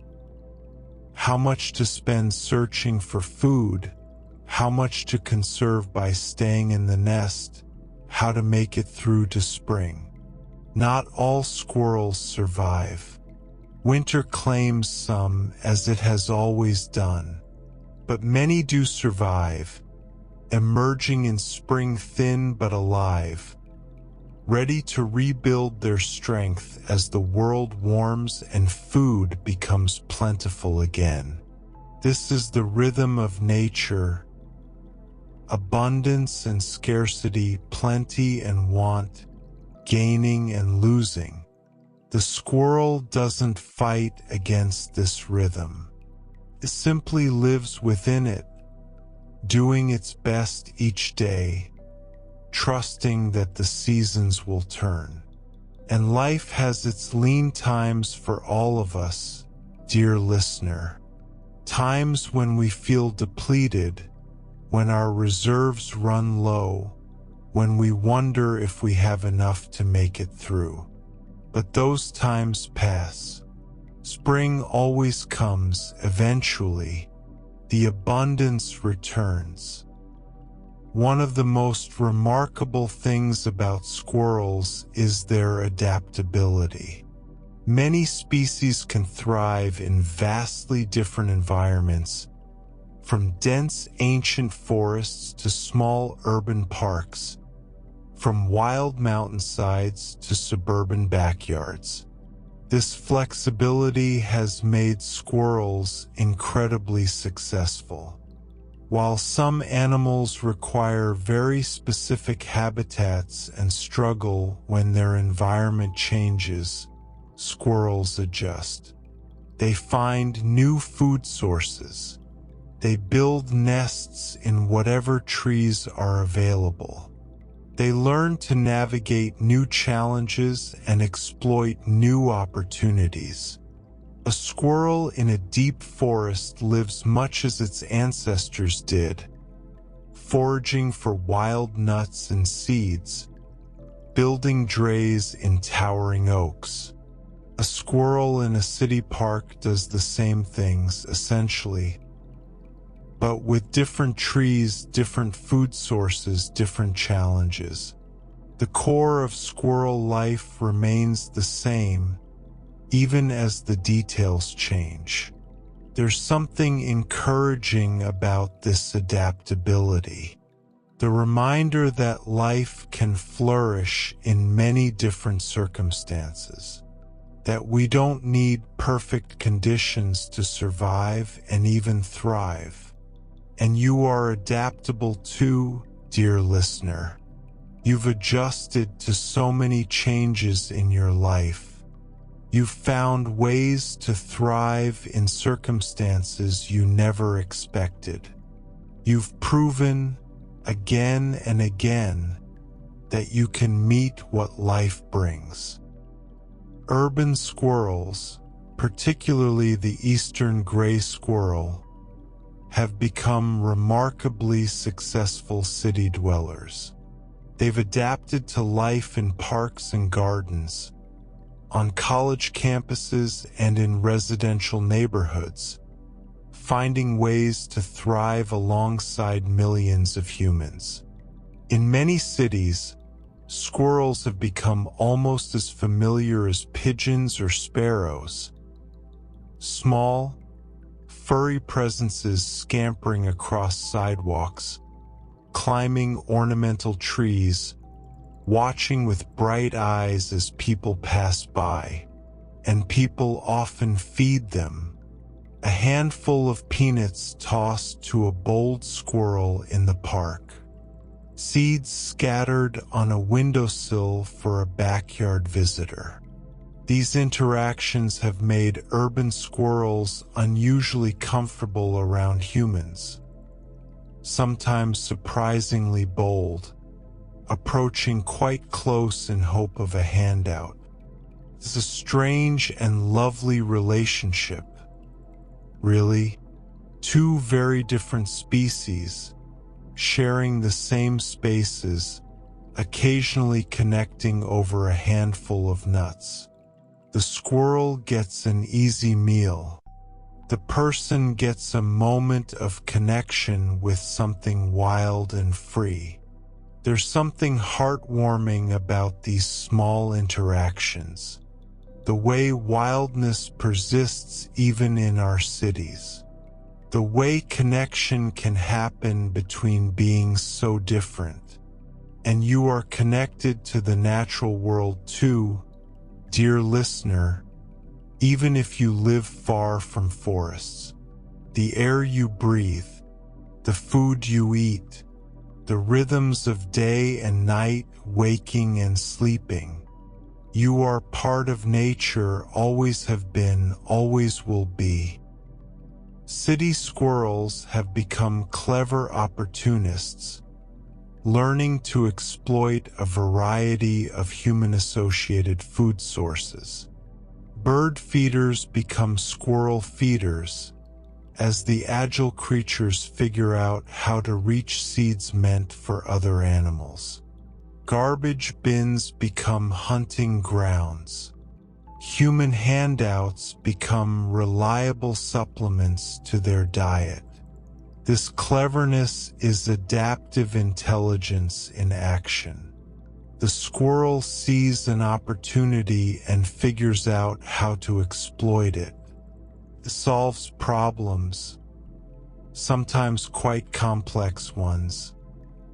In pursuit of food, it learns from experience, remembering which locations yield rewards and which don't. Scientists have studied urban squirrels and found them to be remarkably quick learners, capable of solving novel challenges and adjusting their behavior based on results. The city has become a school, and the squirrels are eager students. There's something admirable in this resourcefulness, the willingness to try new things, the ability to see opportunities where others might see obstacles, the persistence to keep working at a problem until it's solved. But tonight, dear listener, you don't need to solve any problems. You don't need to be resourceful or clever or adaptive. You can set down all that mental effort and simply rest. Not everyone sees squirrels as charming park visitors. In some regions, squirrels are considered agricultural pests. They raid crops of corn and fruit and nuts, taking food that farmers intended to harvest and sell. A squirrel doesn't understand property rights or farm economics. It simply sees food and takes it, following the same instincts that lead it to bury nuts in the forest. The cornfield looks like abundance. The orchard looks like a buffet. The squirrel doesn't know it's causing problems. This tension between wildlife and agriculture is ancient and ongoing. Humans cultivate food. Animals want to eat that food. Conflict ensues. It's not a matter of good and evil, just different needs competing for the same resources. In some ways, it's a reminder of how intertwined our lives are with the natural world. We cannot truly separate ourselves from the creatures around us. Our food grows in fields they can reach. Our gardens bloom in spaces they inhabit. We are neighbors whether we like it or not.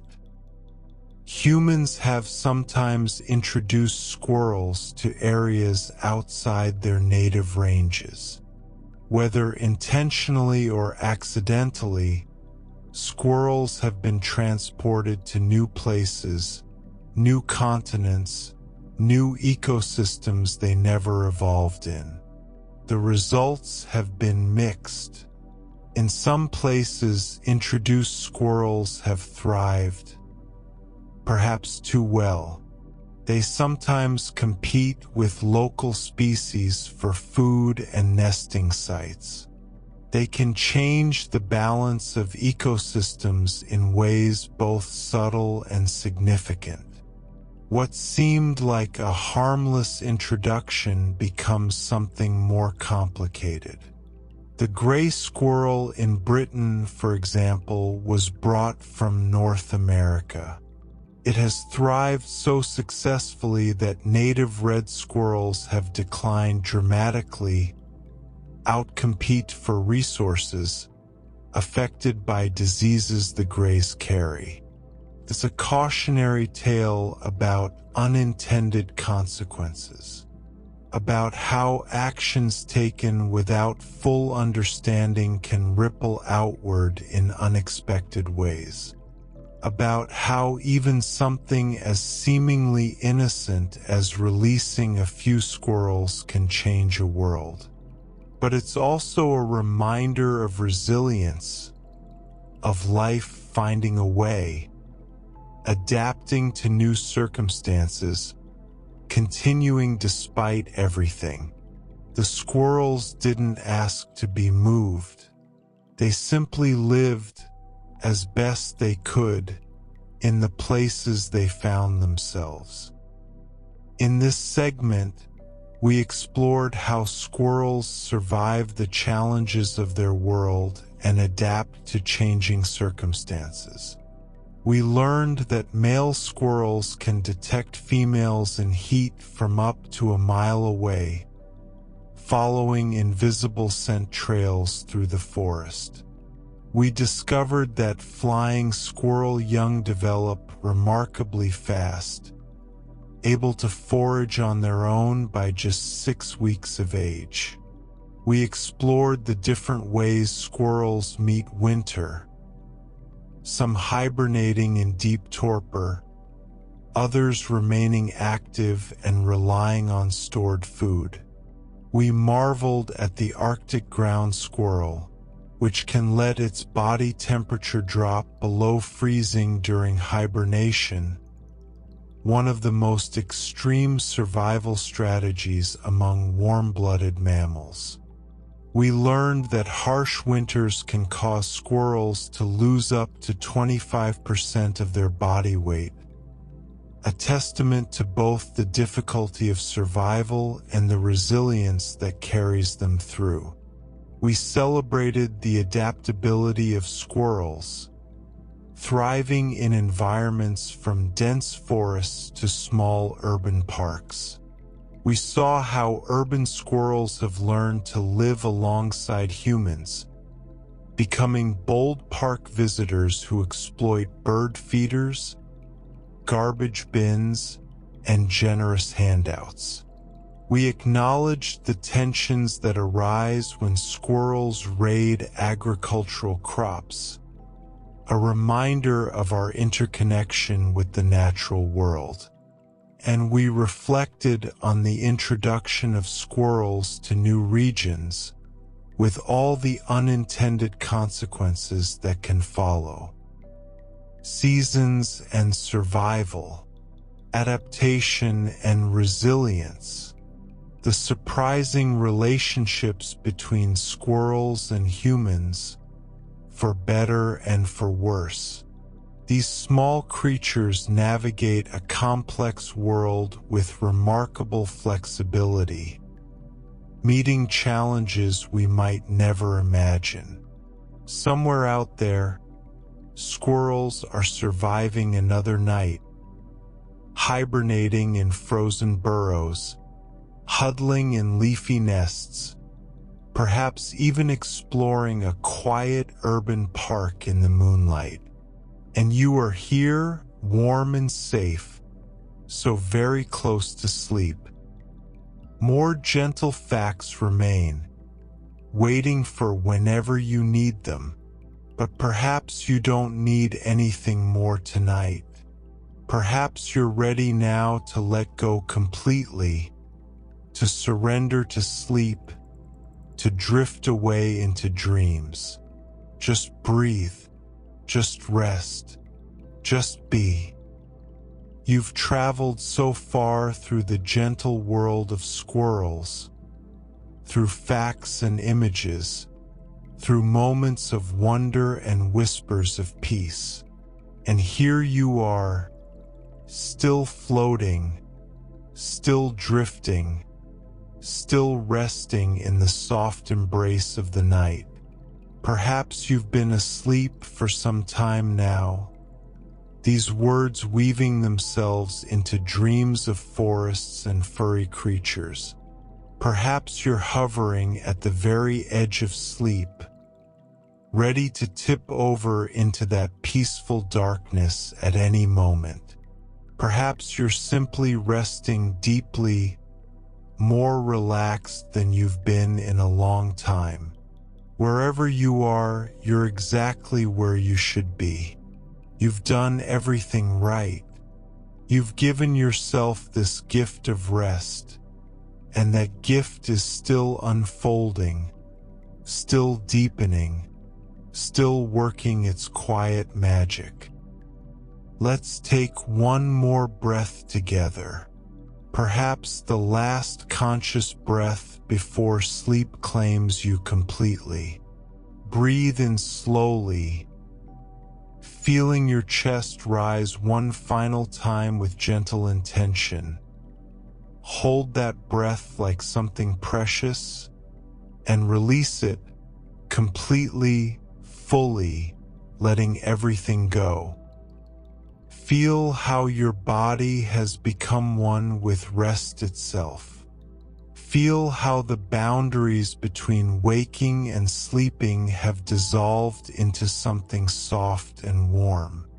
In this final chapter, we'll explore the wisdom of squirrels, their intelligence, their senses, their care for themselves, and we'll end where all creatures end their days, in rest, in stillness, in the quiet surrender to sleep. Let these last discoveries carry you gently into dreams. In some parts of the world, conservationists work to protect native squirrel populations from pressures caused by introduced species. In Britain, for example, special programs focus on helping native red squirrels survive alongside the gray squirrels that were brought from North America. These programs create protected areas where red squirrels can thrive. They monitor populations, track health, and sometimes manage gray squirrel numbers to give the reds a chance. It's careful, patient work.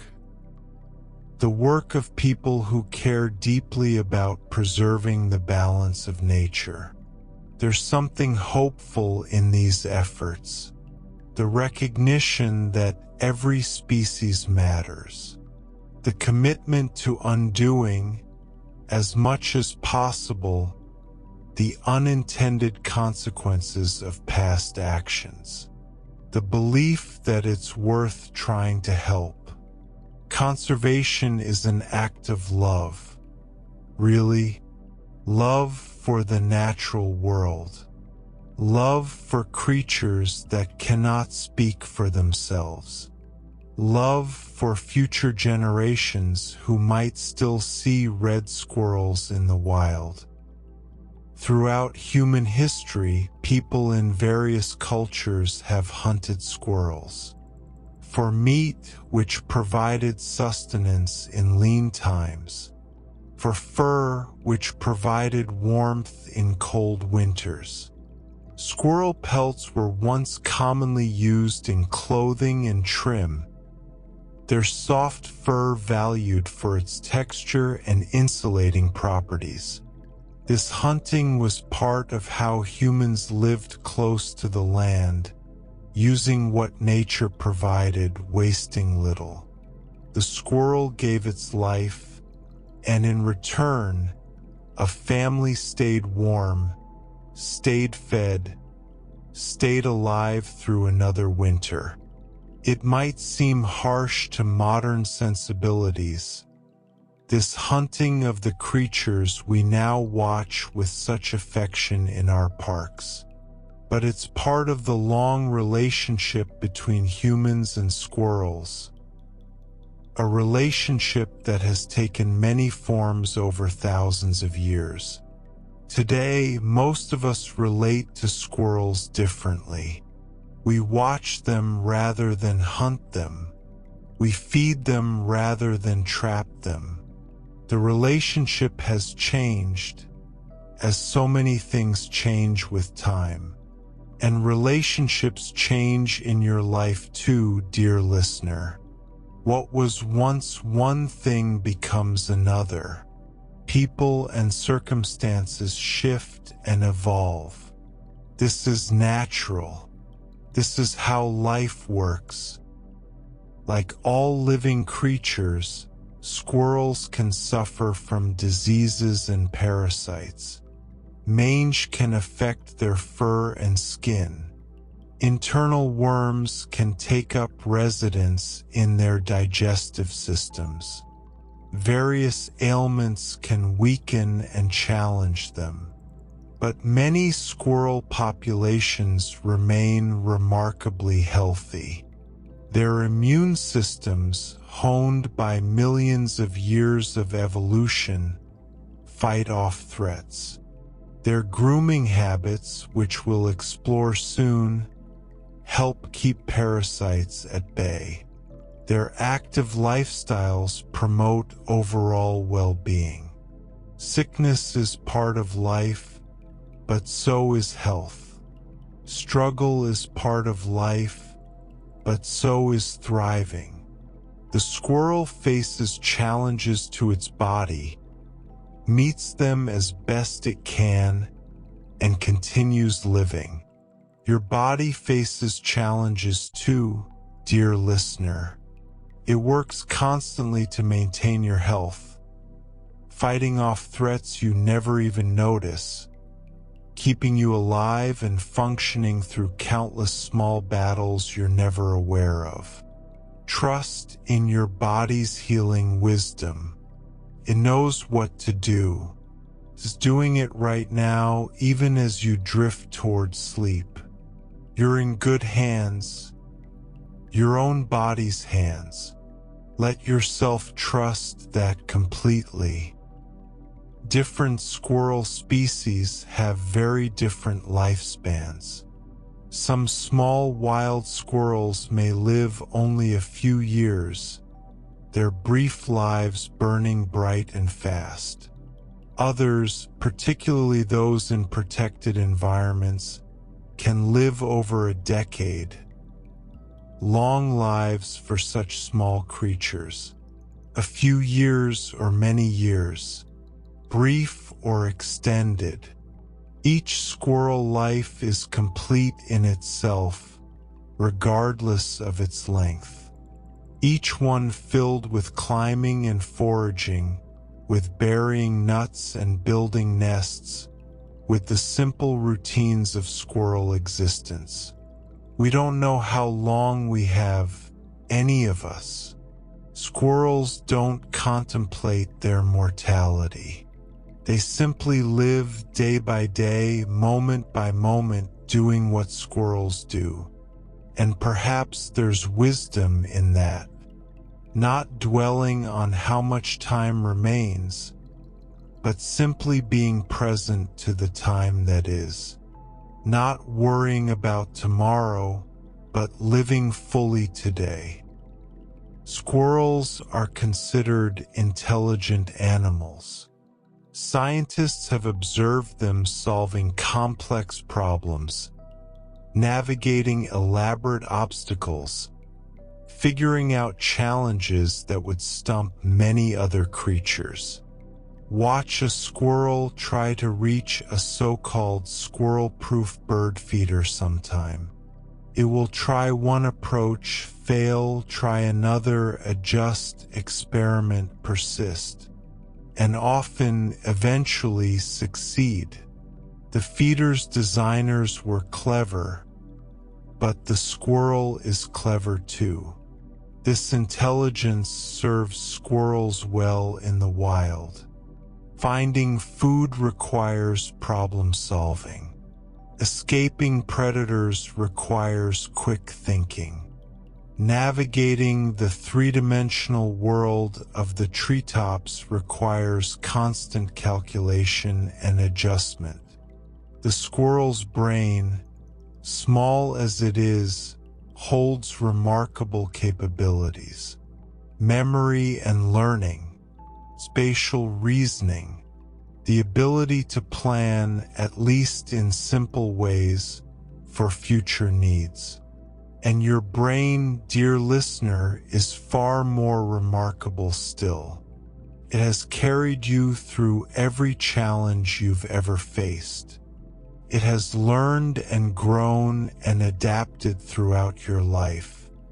It holds memories and skills and wisdom accumulated over all your years. Tonight, you can let that remarkable brain rest. It has worked so hard for you. It deserves this peace. Let your thoughts slow to almost nothing. Let your mind float in quiet stillness. When squirrels bury thousands of nuts across their territory, how do they find them again? The answer lies in their remarkable spatial memory. Squirrels use landmarks to remember where they've hidden their caches. A distinctive rock, an unusual tree, a fence post or garden feature. These landmarks become reference points, anchoring the squirrel's mental map of buried treasure. Combined with a general memory of where they've been and what they've done, these landmark memories allow squirrels to relocate a surprising number of their hidden stores. They don't find everything. As we learned, some nuts are forgotten and become trees, but they find enough to survive, guided by the spatial memories stored in their small but capable brains. It's a kind of wisdom, really, the ability to remember what matters, the capacity to navigate a complex world using internal maps and external markers.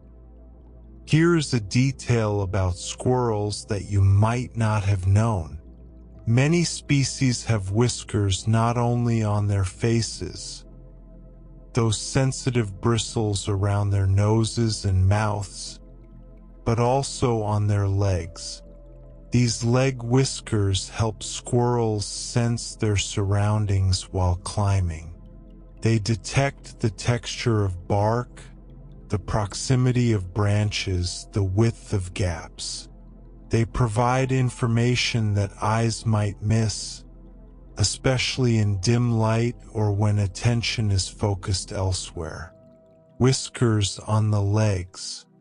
It seems almost extravagant, doesn't it? As if nature couldn't resist adding one more sensory gift to these already well-equipped creatures. But every adaptation serves a purpose. Those leg whiskers help the squirrel move through its world with greater confidence and precision. Let the world grow distant. Let your senses dim. You're sinking deeper into rest, and that's exactly where you should be. If you ever see squirrel tracks in fresh snow, look closely at the pattern they make. When a squirrel runs, its larger hind feet land ahead of its smaller front feet, creating a distinctive track. It's a consequence of how squirrels move. Those powerful hind legs pushing off and swinging forward, the lighter front legs landing behind. The track tells the story of the movement, frozen in snow, a record of a squirrel passing through. Tracks in snow, evidence of life moving across a quiet landscape. A squirrel went here, the tracks say. It was alive. It was going somewhere. There's something peaceful about imagining those tracks. Fresh snow, unmarked except for the prints of a single squirrel.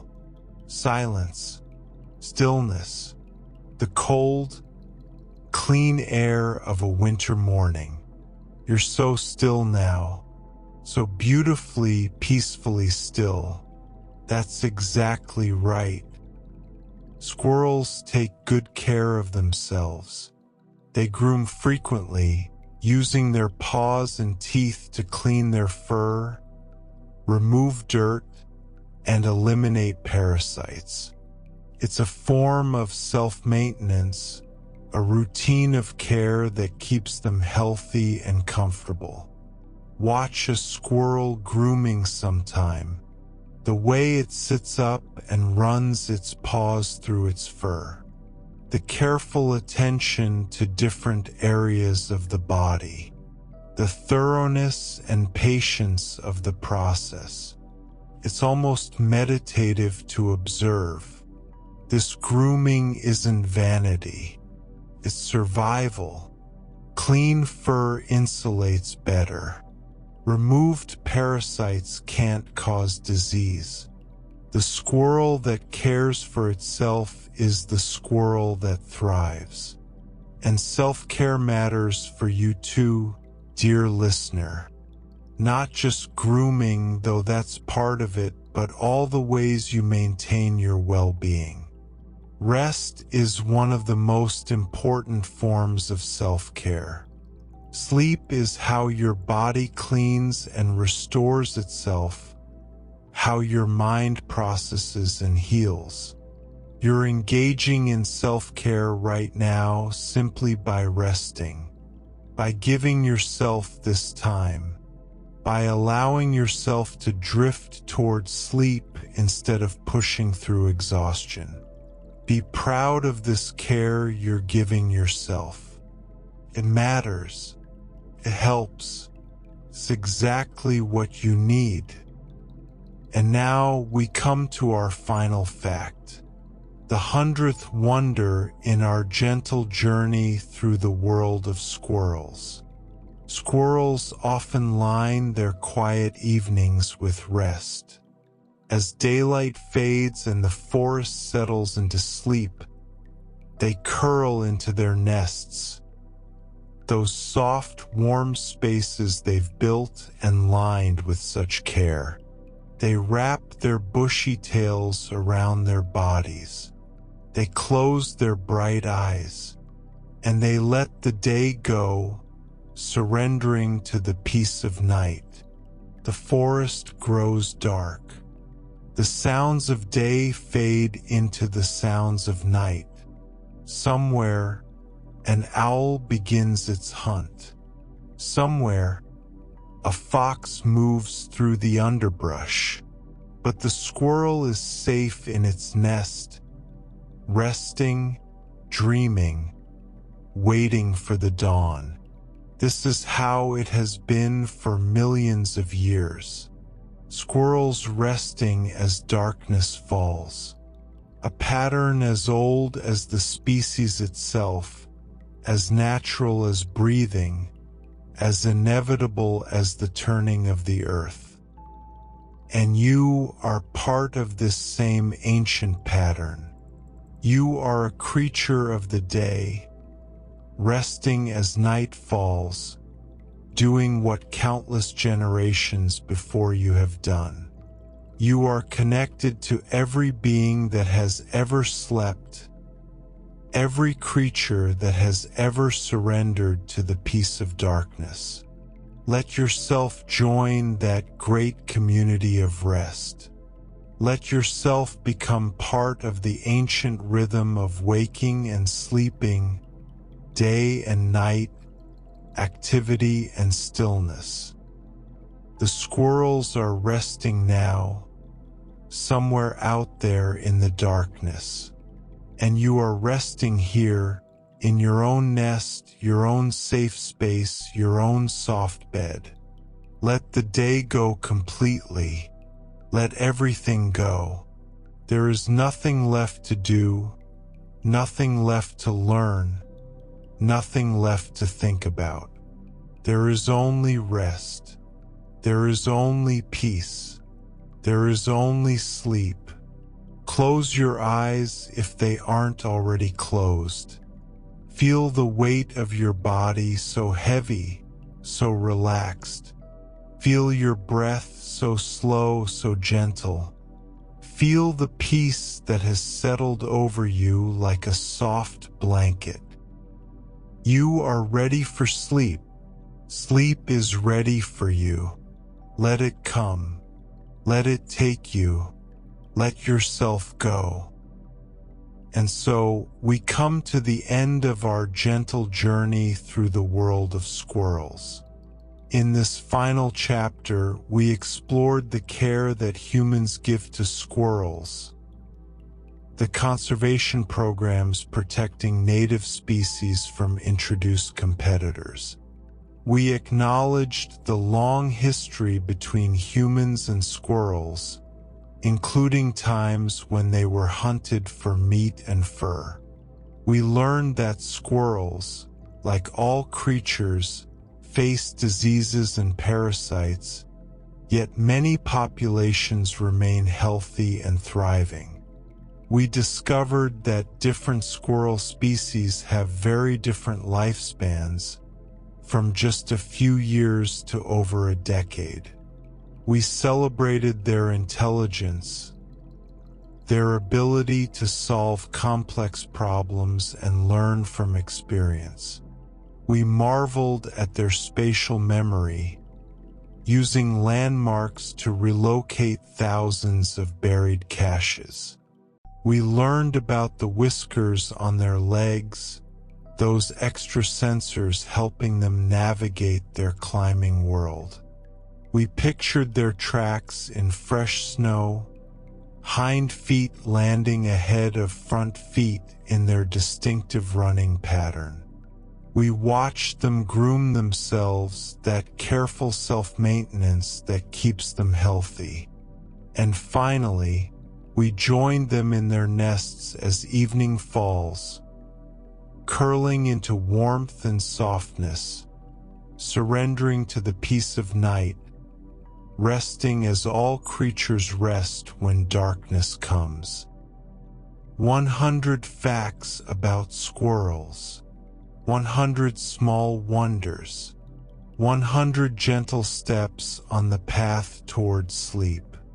And through it all, you have been here, dear listener, resting, breathing, drifting, letting go. You have given yourself this gift of peace, this journey of gentleness, this surrender to the night. The squirrels are sleeping now. The forest is quiet. The world has grown still. And you are so close to sleep that these words may no longer reach you. Perhaps you're already dreaming. Perhaps the squirrels are there in your dreams, scampering through imaginary trees, burying dream nuts in soft, impossible earth. There is nothing more to say. There is nothing more to do. There is only rest, deep and complete, waiting to embrace you fully. Thank you for spending this time with me, with the squirrels, with the gentle facts of the natural world. May your sleep be deep and peaceful. May your dreams be soft and kind. May you wake refreshed, renewed, ready for whatever tomorrow brings. But that is for later, much later. For now, there is only this moment, this breath, this peace. Just breathe, just rest, just be. You are doing wonderfully. Good night.